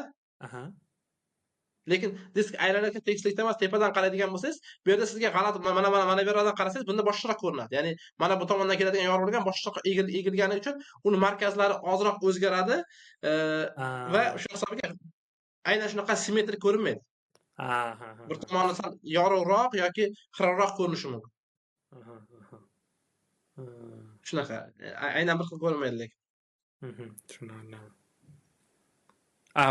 Bu masalan keyinchalik aniqlangan o'sha qora tuynukda rasmi bilan birga bir o'xshash, bu joyi haqiqatan zo'r savol bo'ldi. Hayotda olingan qora tuynuk rasmini ko'rsak, unda juda chiroyli rasm, nima deydi, fizika tarixidagi olingan eng zo'r rasmlardan bittasi hisoblanadi u. Juda katta mehnat qilingan, juda ko'p kuch sarflangan, juda ko'p hisob-kitob qilish vaqtlar talab qilingan. Masalan, ya'ni shu yerda qiziq ma'lumot aytib ketay. Mana shu narsani rasmni olish tarixi haqida ham. Rasmni olgan paytda butun sayyoradagi katta radioteleskoplar o'zaro sinxron holatga keltirilib, xuddi butun boshli yer shari bitta teleskopday ta'sirot hosil qilganda, ya'ni bitta teleskopga aylangan. Butun boshli yer katta ko'z bilan qora tuynukka qaraganda, xuddi. Ya'ni qora tuynuk shu darajada uzoqdaki, uni oddiy teleskoplar bilan mutlaqo ko'rib bo'lmaydi, imkoniyat yo'q. Uning uchun bizga, ya'ni ko'rishimiz uchun, ko'rish burchagi o'ta kichkina, kattattirish uchun butun boshli yer shari o'lchamidagi teleskop kerak. Keyin yana qiziq tomoni, bular hammasi sinxron ishlash kerak. Chunki nimaga? Qora tuynukda kelayotgan signalni biz faqatgina bitta to'lqin frontidagi hamma nuqtasini ko'rishimiz kerak-da. Tushunyapsizmi? Ya'ni 1 sekund oldingi tasvir, 1 sekund keyingi nuqta bilan 1 sekund oldingi nuqta umuman boshqa narsa-da. Ya'ni u ta'sir hosil qilmaydi u bilan. Shunchaki bir dunyo piksellar to'plami chiqishi mumkin, lekin u rasm bo'lmaydi. Uning uchun biz rasm deganda bitta to'lqin frontidan kelayotgan hamma yorug'likni bittada olganimizda. Shuning uchun bular hammasi bir tekislikda, bitta nimada kelish kerak va butun boshli yer sharidagi hamma teleskoplar shuni bir onda olish kerak. Ya'ni vaqt bo'yicha sinxron qilingan, bir xil ishlash kerak va o'shanda hosil bo'lgan aytishlari bo'yicha, ya'ni men o'qiganim, o'shanda hosil bo'lgan data shu darajada katta bo'lganki, uni masalan turli mintaqalarda-ku, turli mintaqalarda optik kabellar orqali yuborgandan ko'ra borib samolyotda tashigan osonroq bo'lganda, qattiq disklarni. Ya'ni shunaqa mehnat bilan olingan rasm demoqchiman-da. Va o'sha rasm bilan Black Hole'ni kinodagi rasmi ikkalasi ikki xil. U yerda nima deydi, bizda Doppler effekti degan effekt bor. Ya'ni siz bu tomondan qaragan paytingizda boyagi nima qildik-ku, mana bu tomon bunaqasiga aylanish bo'layotgan bo'lsa, masalan, bunaqasiga soat strelkasiga qarama-qarshi o'sha aylanish bo'layotgan bo'lsa, mana bu tomondagi yorug'lik sizga qarab kelayotgan bo'ladi. Ya'ni siz tomonga qarab borayotgan bo'ladi. Bu tomondagisi esa sizdan ketayotgan bo'ladi va siz tomon borayotganligini energiyasi siz tomondan ketayotganiga nisbatan kattaroq chiqadi.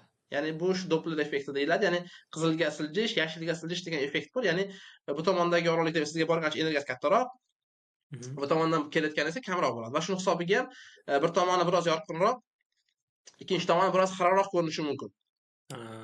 Bundan tashqari boya aytganingizdek qora tuynuk har doim masalan biz yerdan turib qaraganimizda ideal mana shu ekvatoral tekislikdan turmaymizda. Ya'ni Ha.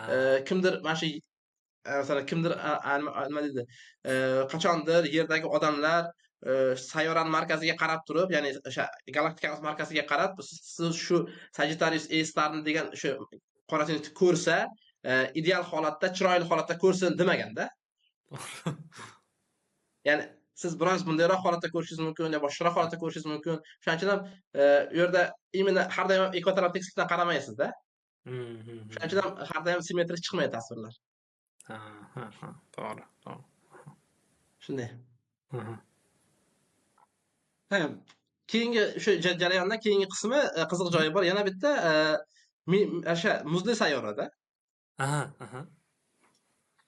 Muzli sayyorada u yerda gravitatsiya ancha kam bo'ladi u yerda. Ya'ni muzli sayyorada gravitatsiya ancha kam bo'ladi va gravitatsiya kamligini hisobiga muzlar havoda uchib yuradi-da. Muz tog'larimi shunaqa bir nimalar bor-ku. Ha, Muzli bulutlar bo'ladi, aniqrog'i. Muzli bulutlar bo'ladi. muzli bulutlar. Ha. O'sha yerda demak gravitatsiyasi, uni gravitatsiyasi ancha kuchsiz bo'ladi, nimaga nisbatan.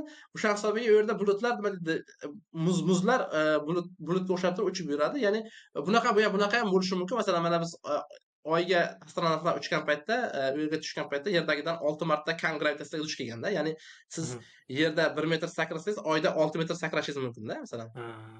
Ya'ni shunaqa effekt bor demoqchiman-da. Va gravitatsiya kam bo'lgani uchun o'sha muzlar tepada masalan qanaqadir tezlik bilan harakatlansa, sayyoraga qulanmasdan nima qilishi mumkin-da. Xuddi bizda sun'iy yo'ldoshlarimiz 400 kilometr balandlikda aylanadi-ku. Ya'ni qulab ketmasdan aylanadi. U yerdagi muzli bulutlar ham xuddi shunaqa tezlikda aylanib turib, nima qilishi mumkin. Endi faraz qiling, agar muzning aylanish tezligi bilan sayyorani masalan burilish burchaklari teng bo'ladigan bo'lsa, xuddi muz bir joyda muallaq qotib turganga o'xshaydi. Aylanmay, faqat bitta joyda ko'rinadi.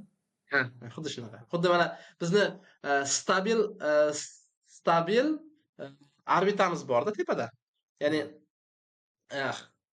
masalan stabil sun'iy yo'ldosh orbitasimi shunaqa deydi, bir narsa nomi bor, aniq bilmayman. Shunaqa orbita bor, ya'ni yerdan nechadir kilometr radius uzoqlikda. O'sha orbitaga olib chiqib biz ma'lum bir tezlik beradigan bo'lsak, o'sha orbita faqat bitta mamlakatning tepasida turadi-da. Ha.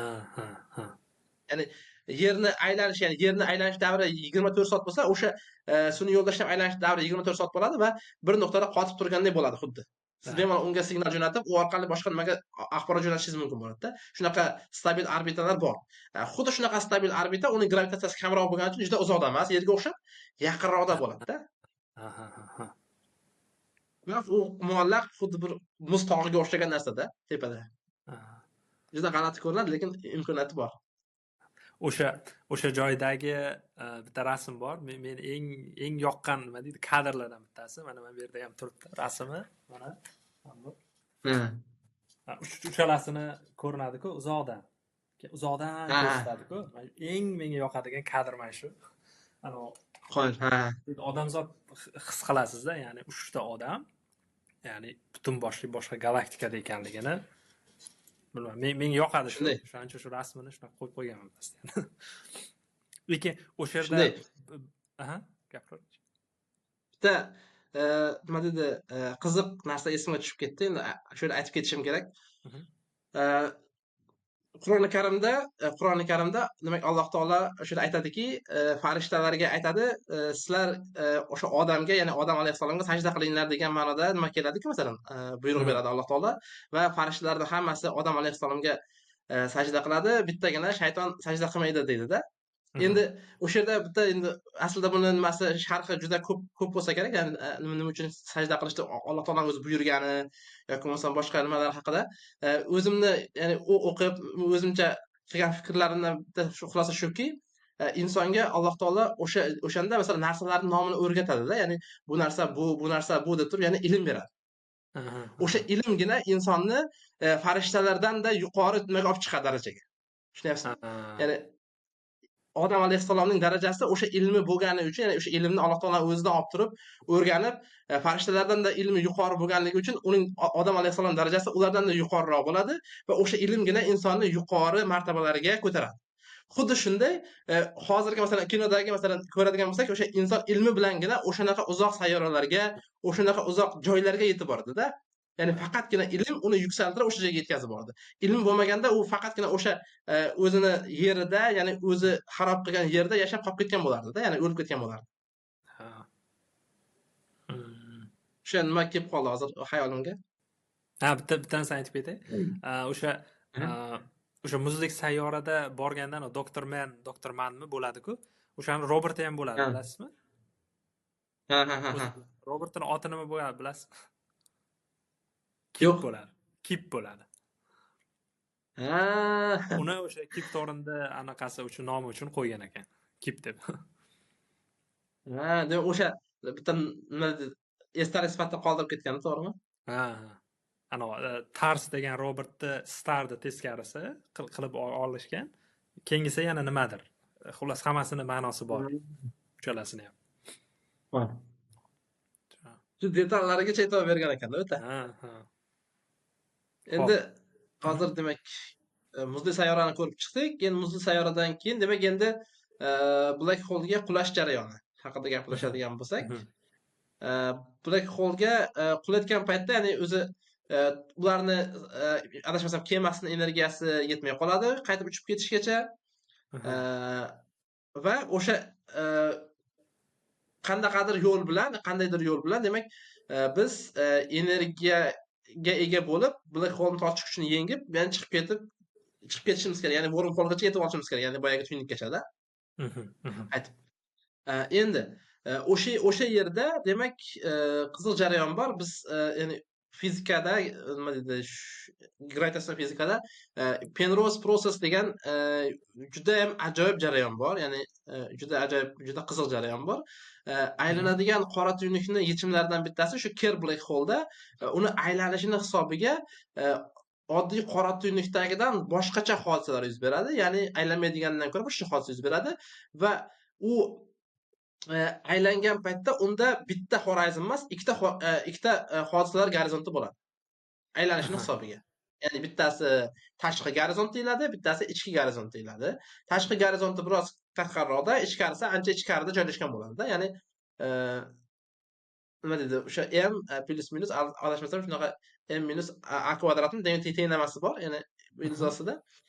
Shunda demak bittasi ichkariroqda, bittasi tashqariroqda va qora tuynukda, shu aylanadigan qora tuynukda shunaqa joy borki, siz tashqaridagi va ichkaridagi gorizontlar orasida energiyasi manfiy bo'lgan soha bor. Energiyasi manfiy bo'lgan soha bor va o'sha manfiy energiyali sohadan siz energiya ajratib olish mumkinligini birinchi marta shu angliyalik fizik Roger Penrose taklif qilgan, bitta nazariy model sifatida. Ya'ni biz buni Penrose process deb ataymiz. Ya'ni qora tuynukka qulayotgan qanaqadir jism hodisalar gorizontining ichkariga kirgan paytda ikkita bo'lakka bo'linadigan bo'lsa, qulayotgan raketa qanaqadir qismlarini qora tuynukka uloqtirib yuborib turib, o'zi katta tezlikda qora tuynukdan energiya olib turib uchib ketishi mumkin-da. Va kinoda o'sha jarayondan foydalanishgan. Ya'ni Cooper va o'sha robotni birga qora tuynukka tashlab yuborishadi va o'zlari demak qora tuynukdan aylanib chiqib ketishadi orbitasidan. Ya'ni energiya olib. Ya'ni kattaroq energiya bilan uchib ketadi. Ya'ni buni ham fizik jihatdan imkoniyati bor. Juda qiziq. Endi juda chuqur o'ylagan, u yerda qoyil qolish kerak, tan berish kerak, haqiqatan ancha detalni o'ylab chiqish kerak. Keyin endi u yerda yana boshqa joylari bor-da, ya'ni o'ta muhim bo'lgan joylari bor. Bizda o'sha bilsak, o'sha olimni o'zi ham masalan nima deydi, kinoda ko'p aytishadi, tenglamani yarmini yechgan deb ko'p gapirishadi. Ya'ni u bitta qismi tenglamani bir qismi deb. Nima edi yarmi? O'sha joyda to'xtalib o'tmoqchiman. U tenglama biz biladigan Einsteinni gravitatsiya maydon tenglamasi. Ya'ni shu Einsteinni qanaqadir anosida, to'g'rimi? Xuddi shunaqa. Eynshteynni xuddi Eynshteyn rolini o'ynagan odam deb faraslasak bo'ladi-da. Mhm. Ya'ni hozirgi Eynshteynning yechimi ham tenglamaning yarmi desak bo'ladi. Ya'ni yarmi deganda masalan mana bu black hole haqida boya gaplashdik, aslida sariq bo'lsa ham. Mana shu black hole'da demak biz bilamizki, boya aytdik, mana bu sariq nima deydi, sirt bu black hole'ni demak qora tuynugimizni hodisalar gorizonti va hodisalar gorizontini ichkarisida biz biladigan fizikani hech biri ishlamaydi. Ya'ni uni ichkarida qanaqa jarayon bo'layotganligini biz mutlaqo bilmaymiz. Mutlaqo bilmaymiz. Tashqaridagi jarayonlarni hammasini bilamiz. Ya'ni u yerda klassik fizika ishlaydi, Newton tenglamalar ishlaydi, hammasi juda ajoyib, juda yaxshi. Endi Eynshteyn tashqaridagi jarayon uchun tenglama yechib ketganda, lekin ichkaridagi jarayon qanaqa kechishi, tenglama qanaqa bo'lishi uni bilmaymiz. Chunki nimaga? Fizik jihatdan ma'lumot yo'q bizda. Ya'ni tajribalari yo'q, tajriba qilishga imkoniyat yo'q, bora olmaymiz, ichkariga tusha olmaymiz. O'shaning uchun ichkarisi uchun yechim ola olmaymiz. Endi umumiy yechim qanaqa bo'ladi desa, ichkaridagi yechim va tashqaridagi yechimni birlashtirishga to'g'ri keladi-da. Ya'ni o'shanda bizda umumiy bitta yaxlit maydon tenglamasi hosil bo'ladi. Hozircha unaqa tenglama yo'q va o'sha tenglama yo'qligi uchun ham biz haligacha nima deydi, gravitatsiya bilan kvant mexanikasini birlashtira olmaymiz-da. O'sha anaqa murakkabliklari bor-da. Va endi kinodagi shu yarmi deganda ham shu tenglamani qora tuynukda ichkarisi uchun yechimni nazarda tutishadi. Unaqa yechimni topish kerak. Ya'ni topish kerak va buning uchun tajriba qilish kerak bo'ladi. Va boyagi Kuper bilan robotni qulashi mana shu tajribani qilishga imkon beradi. Ya'ni ular qora tuynukning ichkarisiga kirishgandan keyin ichkaridagi jarayonlarni boyagi robot shu yozib oladi, nima bo'layotganligini yozib oladida va o'sha ma'lumotlarni boyagi qiziga uzatadi. Qiziga uzatadi va o'sha orqali uning qizi, ya'ni o'sha olim sifatida keyin tenglama yechadi ikkinchi yarmini. Va bizda yaxlit maydon tenglamasi paydo bo'ladi va yaxlit maydon tenglamasini bilishning nima tomoni bor desa, maydon tenglamasini yaxlit holda bilganimizdan keyin biz uni qanday qilib boshqarish mumkinligi haqida o'ylab ko'rishimiz mumkin-da. Ya'ni ungacha hech qachon uni o'ylab ko'rib bo'lmaydi. Ya'ni u bilmasdan turib nimani o'zgartirib, qanaqadir shartlar asosida yangi nimadir hosil qilishimiz mumkinmi degan narsani umuman iloji yo'q. Chunki bilmagan narsangizni hech qachon yecha olmaysiz-da. To'g'ri. Keyin demak o'sha Kuper qora tuynukka quladi va qulagandan keyin qulash jarayonida o'sha informatsiyani oldi va u yerda qiziq joyi bor. Ichkariga kirgandan keyingi fizika biz aytdik bilmaymiz. Ya'ni fizik jihatdan aytib bo'lmaydi u nima bo'layotganligini. Xuddi shu narsadan kinoda ham foydalanishgan. Ya'ni ichkaridagini bilmaymiz. Demak ichkarida nima faraz qilsa to'g'ri bo'lish ehtimoli bor-da. Va u yerdagilar, ya'ni kinodagilar faraz qilishadiki, ichkariga kirgan paytda Kuper demak ichkariga kirib turib, qora ichkariga u yerda 5 o'lchamli Tesseract degan obyektga tushadi. Ya'ni Tesseract bu demak bizdan yuqori, ya'ni advanced civilization deymizki, yuqori ongli mavjudotlar tomonidan qurilgan 5 o'lchamli sistema. 5 o'lchamli sistema bu shunaqa sistema bo'ladiki, masalan mana biz hozir 3 o'lchamli fazoda o'ngga, chapga, tepaga, pastga yuramiz-ku masalan mana. Oldinga, masalan o'ngga, tepaga deb masalan 3 ta sistemada yuradigan, erkin harakatlanadigan bo'lsak, 5 o'lchamli sistemada siz 4-o'lcham bo'lishi bo'yicha ham erkin harakatlanish imkoniyati paydo bo'ladi, ya'ni vaqt bo'yicha ham. Biz hozir 4 o'lchamlida yashaymiz. Shu 4 tadan 3 tasida bemalol harakat qila olamizda. Agar 5 o'lchamliga o'tsak, demak 4 tasida bemalol harakat qila olamizda. Shunaqa narsa. Xuddi shunaqa. Xuddi shunaqa. Aynan.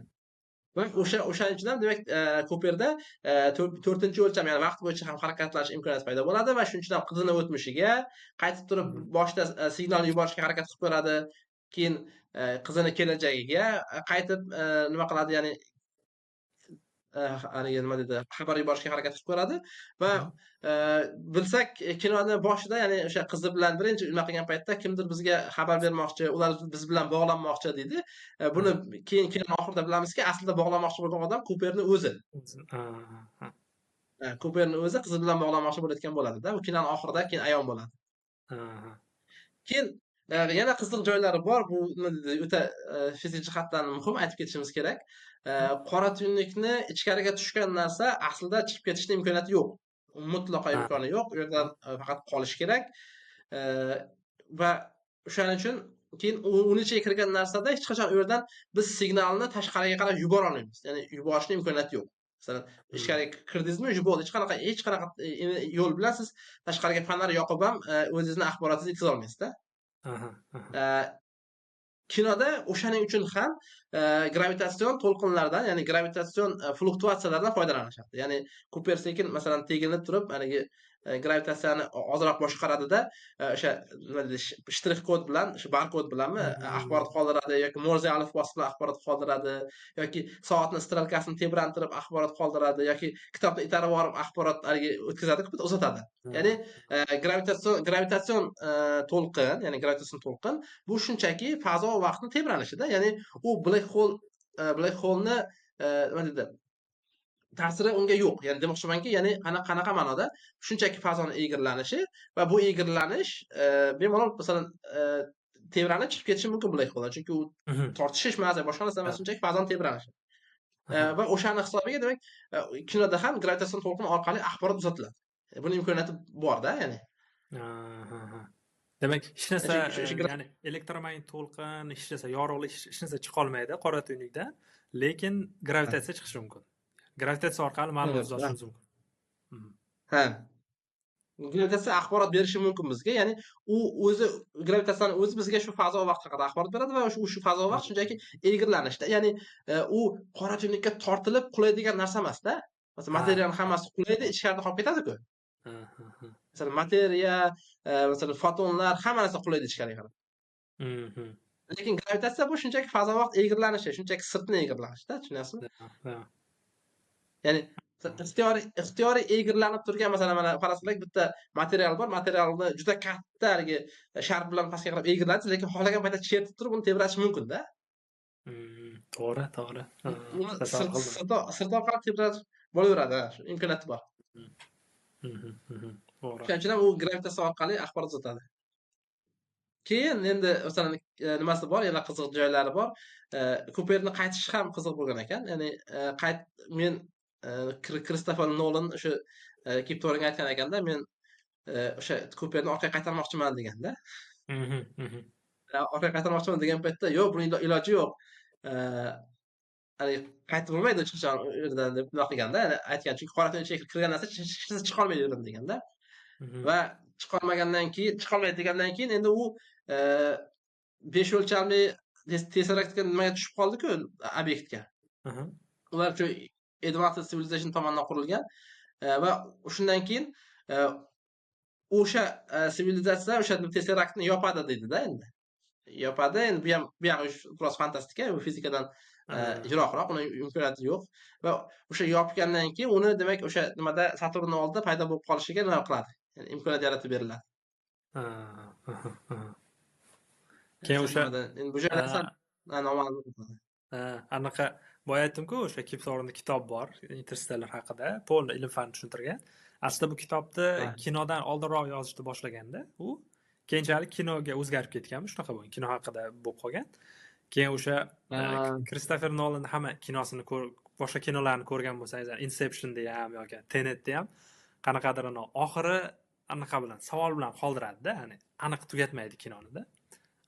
O'zingizni qoldiradi savol degan, o'ylab yurasiz nima bo'ldi degan. Bu kinoni ham shunaqa qoldirmoqchi bo'lganda, ya'ni shunaqaroq-ku baribir oxiriga ko'pchilik tushunmaydi, o'zini talqini bo'ladi ko'pchilik. Keyin yo'q, oxiri mana bunaqa bo'lmaydi deb Kiptorni talashsa, keyin yaxshisi uni kitobingda yozasan deb qoldirgan ekan. Kiptorning aytishi bo'yicha men o'qiganim yo'q, o'sha Interstellar oxirini qanaqa bo'lgan, nima tugaganini Polning kitobida tushuntirib bergan. Uni kitobini o'qib ko'rishimiz kerak ekan-da. Kitobini o'qib ko'rish kerak ekan. Men hali u joygacha yetib borganim yo'q uni. Shunaqa deb o'zi aytgan, ya'ni kitobda to'liq tushuntirib berganman hammasini degan. Shunaqa.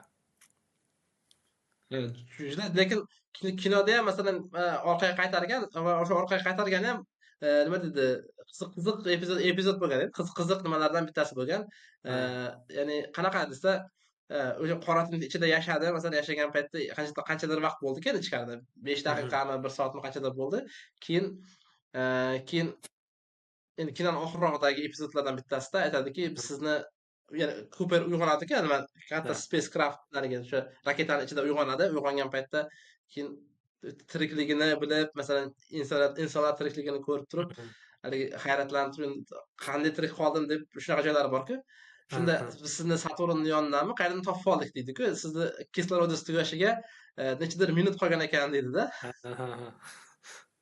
Ya'ni u o'sha masalan faraz qilaylik, o'sha skafandrda o'zi aslida 1 soat, 2 soatlik yoki qanaqadir nechadir soatlik kislorod bo'lsa, demak qora tuynuk ichida atigi shuncha vaqt bo'lganda u.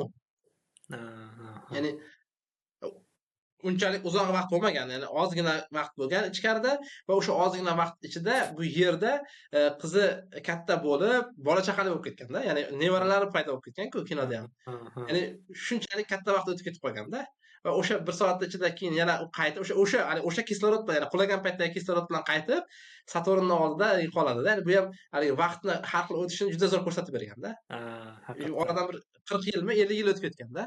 Ana qizi o'zidan katta va 90larda yoshlarga borib qolganda. Mhm. Oxirgi marta gaplashgan paytda 25 yoshdami, taxminan shunaqa bo'ladida yoshi. Haligi Ha. unaqa katta bo'lmaydi-ku. Ha, to'g'ri. Ani vaqtni asosiy qismi o'sha anavni ichida o'tib ketganda, ya'ni, Ha. to'g'rimi? Orasi ichida o'tib ketgan. Tesseract ichida. Mhm. Juda ajoyib narsa ekan. Endi keyin u yerda yana qiziq joylari bor. Juda ajoyib. Haligi masalan ichkaridagi nimani ko'rish kerakki, nima spacecraftni ichini, haligi raketani. Aha. O'sha raketani ichida bolalar beysbol o'ynaydi-ku, shu joyi esingizami? Ha, qarang, mana bunaqa-ku, mana Yer biz sayyora, tam mana bunaqa, to'g'rimi? Dumaloqda. Masalan, men bu yerda tursam, Ha. bu yerda turgan odamni men ko'rmayman-da. Unda nima Ha, bor? to'g'ri. Qanaqadir o'raga o'xshash narsaga o'xshash narsa bo'lib turadi. Qanaqadir Ha, xuddi shunday. bolalar beysbol o'ynaydi, beysbol to'pi bilan tepaga otsa, tepaga borib kimnidir oynasini sindirib qo'yadi-da. Kimnidir uyi mana Ha, xuddi shunaqa. to'g'ri. Shunday. Mana Xuddi shu shunaqa u joyi ham juda ajoyib. Buni mana bunday tushuntirsak bo'ladi-da mana. Demak, o'sha raketa demak mana bunday silindr shakliga keltirilganda, Mhm. silindr shakliga keltirilgan va ular mana shu silindrni ichida yashaydi-da. Mhm. Ya'ni u juda katta raketa yasashgan va o'sha silindrni ichida hozir hayot ketyapti. Insonlarning hammasi silindr ichida yashaydi. Endi kosmosga chiqqaningizdan keyin siz u yerda gravitatsiya bo'lmaydi. Chunki biron bir sayyoraga bog'liq emassiz, biron bir sayyora sizni tortib turgani yo'q. Butun mutlaqo vaznsiz holatda bo'lasiz-da. Ya'ni insoniyat uchun eng yashash nima deydi, noqulay sistemada kosmos. Aha. Ya'ni inson uchun vazn bo'lishi, ya'ni Yerni tortib turishi o'ta muhim. Chunki bilamizki, masalan, kosmonavtlar ham kosmosdan qaytib kelgan paytda suyaklari mo'rtlashib, anaqa qolib qoladi. Kuchsizlanib, yurolmay qolishadi. Ya'ni yurishni esdan chiqarib qo'yadi-da. Ha. Ya'ni inson moslashmagan bu narsaga. Va o'shaning uchun hozir ham masalan kosmosda kosmonavtlar bellaridan prujinalar bilan tortib mashq qildirishadi-da, ataylab yugurtiradi. Shunaqa trenajyor zallar o'ylab topilgan. Endi xo'p, insoniyat yasholmaydi ekan, demak gravitatsiyasiz, demak kosmosda biz sun'iy gravitatsiya hosil qilishimiz kerak. Sun'iy gravitatsiya hosil qilishda demak yo'llardan bittasi boyagi Eynshteynni mana nimasiga qaytamiz-da, yana boyagi analogiga, ya'ni gravitatsiya bilan tezlanish bitta narsa. Ya'ni biz faraz qilaylik, liftda tepaga qarab j tezlik bilan, ya'ni 9.81 metr taqsim sekund kvadrat tezlik bilan harakatlansak, xuddi Yerdagi sharoit bo'ladi-da. Ya'ni xuddi bizni Yer tortib turgandek bo'ladi. Agar hamma tomonni yopib qo'ysa, biz Yerda o'tirganimizni yoki raketada uchayotganligimizni mutlaqo bilmaymiz-da. To'g'ri. Xuddi shunday, demak sun'iy gravitatsiya hosil qilmoqchi bo'lsak, demak biz mana shu sistemada, ya'ni mana shu ichkaridagi jarayonda biz nima qilishimiz kerak? Tezlanish hosil qilishimiz kerak-da. Tezlanish ikki xil bo'ladi fizikada, bilamiz, demak. Ha, xuddi shunaqa. Ikki xil bo'ladi. Normal tezlanish, lekin nima deydi? Natijaviy tezlanish nimasi bor-ku, nima deydi? Tangensial tezlanish bor. Biz mana bu sistemada demak aylantiradigan bo'lsak, aylantirgan paytimizda bizda markazdan qochma kuch hosil bo'ladi-da, xuddiki. Markazdan qochma kuch hosil bo'ladi va mana pastdagi odamlarni pastga qarab bosadi. Tepadagi odamlarni tepaga qarab itaradi-da. Tepaga qarab itaradi va natijada bizda mana bu nima deydi, raketani sirtida bizni raketa sirtiga qarab bosib turadigan, ya'ni itaradigan gravitatsiya paydo bo'ladi. Xuddi sun'iy gravitatsiya hosil bo'ladi va biz bemalol u yerda haligi yurishimiz, ya'ni raketani sirti bo'ylab, xuddi masalan mana hozir yasashim kerak. Mana bu qismi bo'ylab bemalol yurib turib, bunday aylanib tepaga chiqib, bir aylanib kelsak bo'ladi-da, piyoda. Va bu yerlarga bemalol uy qurib ekin ekishimiz ham mumkin-da. Tepaga ekinimiz ham pastga qarab tushib ketmaydi yoki tepadagi uy tomi pastdagi odamning boshiga qulamaydi-da. Bunani Tez qanaqa shunchaki tushuntirsa bo'ladi. Masalan, kir yuvish mashinasida kirni yuvib, quritishni bosgandan keyin ana baraban shunchalik katta tezlikda aylanadiki, oxirida ochgandan keyin kirlar hammasi tepaga yonga yopishib qolgan bo'ladi-da. Xuddi o'shanaqa jarayonda. Katta tezlikda aylansa, xuddi shunaqa. markazdan qochmay kuchanolar hammasini chetga tam surib turadi. Shunday, o'shaning uchun ham hali kinoda ko'rsangiz, uylarni sekin-sekin pastdan joylashganda tepaga qarab, tepada uylar bor-da. Keyin bezbol tayog'i bilan urgan paytda haligi bunday tepaga uchadi-da, keyin o'sha mana markazdan o'tgandan keyin o'sha uyog'i tepadagi tomga tushadi-da aniq. U yoqqa tezlashadi naborat. Ya'ni pastga qarab tushgan paytda nima o'sha uyog'i nima qarab ketadi. Zo'r nima qilgan ekan. Qattiq zo'r. O'zlari yasagan kemasi u yerdan uzoqda yurgan bo'ladimi? Qayerda aylanayotgan bo'ladi? Qaysidir sayyoralar orasida aylanadimi ular atrofida? U joyi haqida menimcha kinoda ma'lumot yo'q. Yo'q, men eslolmadim. Lekin aslida yerdan unaqa uzoqqa ketishga shart ham bo'lmay qoladi-da. Agar o'sha kemani yasasada. To'g'ri. Ya'ni muhimi o'sha kemani yasab turib uchirib olish-ku. Yasagandan keyin u qayerda turishi unchalik ham ahamiyat bo'lmaydi, chunki yerni haligi masalan hozirgi kundagi nima deydi, eng katta muammolardan bittasi ham eng optimal haligi nuqtani topish-ku masalan kosmosda.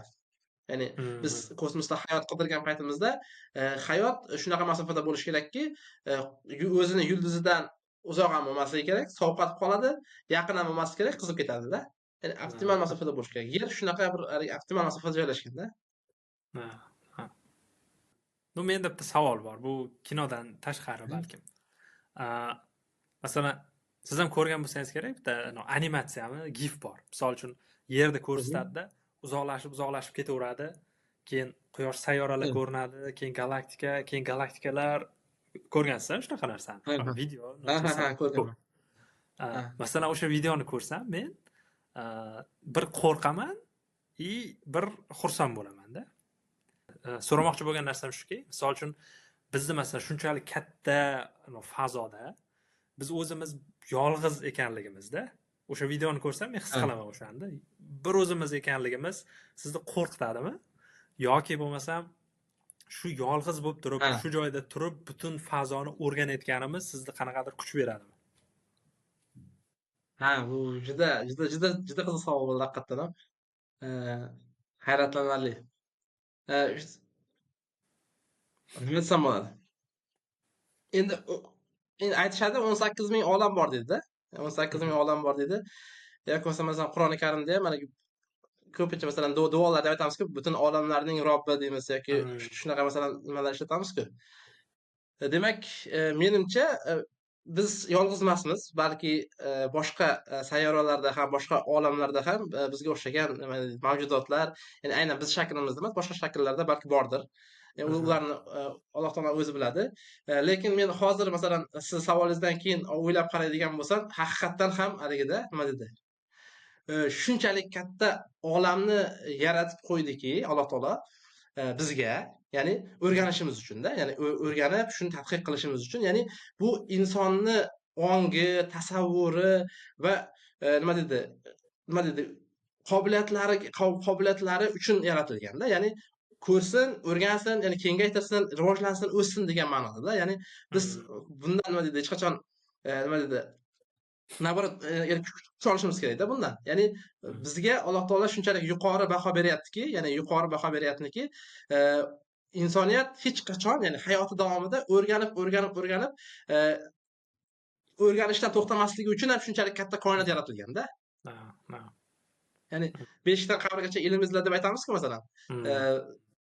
Biz qanchalik ko'p o'rgansak ham, hozir masalan yetib boryapmiz, qanaqadir masalan koinotni o'lchamini bilyapmiz, 13.6 milliard yil deyapmiz. Ya'ni insoniyatning ilm fandagi nima dedi, ilm fan haqidagi tasavvurlari borgan sari kuchayib, boyib boryapti-da.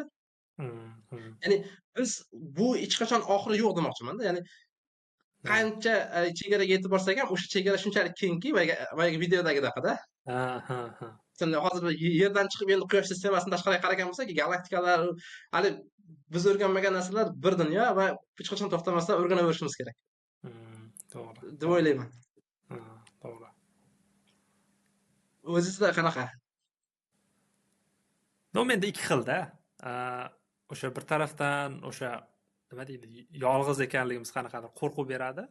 Bir tarafdan o'sha she'rda turib shunchalik shu narsalarni, masalan, qora tuynuk bor ekanligini, rasmlarni olyapmiz, misol uchun, yoki gravitasion to'lqinda tutyapmiz-da, yerda turib. Insoniyat yaratgan eng nima deydi, eng sezgir qurilma yoki eng zo'r suratda insoniyat olgan. Nima deydi, anov beradi-da, misol uchun shu narsalarni qila olayotganimizga bir tomondan odam qanaqadir xursand bo'ladi-da. Shunaqa qanaqadir ikki xil. Xursandlanadi. Shunday. Shunday. Rostdan ham nima deydi, haqiqatan hozirgi insoniyatning erishgan yutug'i juda katta. Nima deydi, lekin bu yutuqlar bilan cheklanib qolmaslik kerak. Har doim shu o'qib o'rganib davom etib yanada nima deydi, yuksakroq, yanada yuqoriroq darajalarga chiqishimiz kerak. Shunday. Kunlik tomoni biz qancha bilganimiz sari shunchalik bilmasligimizni anglab boryapmiz-da. To'g'ri. Masalan, boshida faqatgina yer bor deganmiz, yer markazida sayyoralar, butun olam markazi yer deganmiz, quyosh hamma narsa uni atrofida aylanadi deganmiz, keyin sekinlik qarasak, yo'q, unaqa emas ekan. Ya'ni quyoshda aylanar ekanmiz, keyin qarasak galaktikalar, ya'ni yulduzlar, umuman qora tuynuklar, bir dunyo narsalar bor ekan hali. Balki yana biz bilmagan bir dunyo narsa bor. Shunday. 20-asr boshlarida masalan ko'pchilik olimlar yosh kelayotgan odamlar fizik bo'laman deganlarida ko'pini motivatsiyasini qaytarganda, yo nima qilasan, fizika bo'ldi, tugab bo'lgan fan bu. Tamom bo'ldi deganda, bitta ikkita mayda problemalar qoldi, tamom deganda. Lekin keyin kvant fizikasi tug'ildi, bu butunlay yangi olam. Keyinchalik Einsteinda keyinchalik emas, oldinroq. To'g'rimi? Einstein gravitatsiya, umumiylik nisbiylik nazariyasi yaratildi. Bu umuman boshqa olam, o'rganadigan narsa ko'p. O'rganadigan narsa hech qachon tugamaydi. Shuning uchun nima deydi, biz ko'rayotganlarga ham maslahat berish kerak. Qaysidir blogerni kimnidir sochini olganini yoki qayerga borib ovqat yeganini emas, ko'proq ilm fan bilan shug'ullanish kerak. O'rganadigan narsa ko'p. Shunday. O'rganish kerak mana shuncha nima deydi? Tabiatni o'zi, Xudoning o'zi shuncha berib qo'ygan. Faqat shunday o'rganish kerak. Shunday, xuddi shunday. Ya'ni yana bir narsa aytib ketay. Masalan, ba'zilar o'ylashi mumkin, mana 20-asr ilm fan tarixidagi eng oltin asrlardan bittasi bo'lganda, ya'ni eng katta kashfiyotlar, kvant mexanikasi, masalan, yoki bo'lmasam gravitatsiya nazariyasi, Maxwell'da shu 19-asrda bo'lgan Maxwell tenglamalari masalanda eng oltin asrlardan bittasi bo'lganda, lekin ya'ni bu degani fizikada o'sha o'rganib bo'lingan narsa tugadi degan narsa emas. Hali siz o'rganishingiz kerak bo'lgan, ya'ni siz deganda o'zimni ham nazarda tutyapman. Ya'ni biz o'rganishimiz kerak bo'lgan minglab muammolar bor. Har bitta muammoni oxiriga yetganimizda ishonaman, albatta undanda kattaroq muammolar chiqib turadi. Va buni faqat o'sha yerga yetib borganimizdagina ko'ramizda. To'g'ri. Ya'ni burilishga e'tibor qilganimizcha faqat biz devorni ko'ramizda. U yerda devor tugaydi, shu bilan yo'l tugaydi deb o'ylaymiz. Lekin burilib olganimizdagi qarasak yana bir dunyo yo'l turgan bo'ladi. Shuning uchun to'xtab qolmaslik kerak. To'g'ri. Zo'r suhbat bo'ldi, Tursunali. Men o'zim ham ko'p narsa o'rgandim. Katta rahmat sizga vaqtingizni ajratganingiz uchun. Sizga ham rahmat taklif qilganingiz uchun. Men o'zim ham mazza qildim. Juda ko'p narsa o'rgandim. Rahmat. Nasib bo'lsa yana suhbat qilamiz. Hali balki men o'zi niyatim bor edi kvant fizikasi haqida ham suhbat qilish keyinchalik.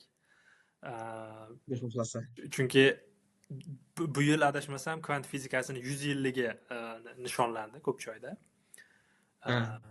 100 yil bo'ldi kvant nazariyasi yaratilganiga. U haqida gaplashsak bo'lardi. Keyin balkim string theory haqida bir gaplashib ko'rarmiz yana, xudo xolasa. Xudo xohlasa, inshaalloh.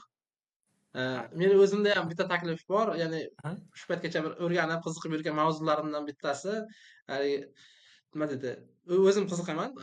O'sha islom olimlarini ilm-fanga qo'shgan hissalarida, masalan ha, ha, ha. masalan, o'zimizni olimlar, masalan, Beruniylar yoki Xorazmiylar, masalan, Hm, yerni juda aniqlikda, juda zo'r o'lchab berishgan, masalan, haligi hm, radiuslarini hm. yoki bo'lmasam haligi nilometr degan asboblar qurishgan yoki boshqa, masalan, Ulug'bekda o'zini rasadxonasi juda ajoyib, masalan, eng noyob o'sha paytdagi obyektlardan biri hisoblanganda, masalan. Ya'ni Aha, ularni qo'shgan hissasi juda katta-ku ilm-fanga. ha, Xudo xohlasa mana shu bo'yicha ham bir to'g'ri suhbat qilsak degandim, agar. ha, yaxshi bo'lardi lekin, ha.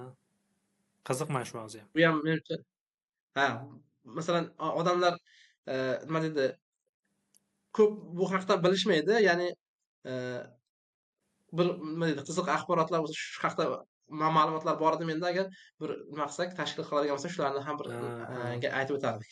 ha. Yaxshi bo'ladi. Men o'zimda ham cho'mali masalan Beruniy desa, Beruniy faqat ko'pchilik biladi. Beruniy she'rdan turib Amerikani o'sha yerda qurulligi bor deb aytgan deydi. Bo'ldi-da, boshqa ko'p narsani bilmaydi ko'pchilik. Lekin aslida uni Shunday, shunday. xizmatlari ancha-muncha ko'p bo'lgan. Katta narsalar qilgan. Shunday, shunday. Hmm. Shunday. Nasib bo'lsa gaplashamiz bu haqida ham, xohlasa. Xudo xohlasa.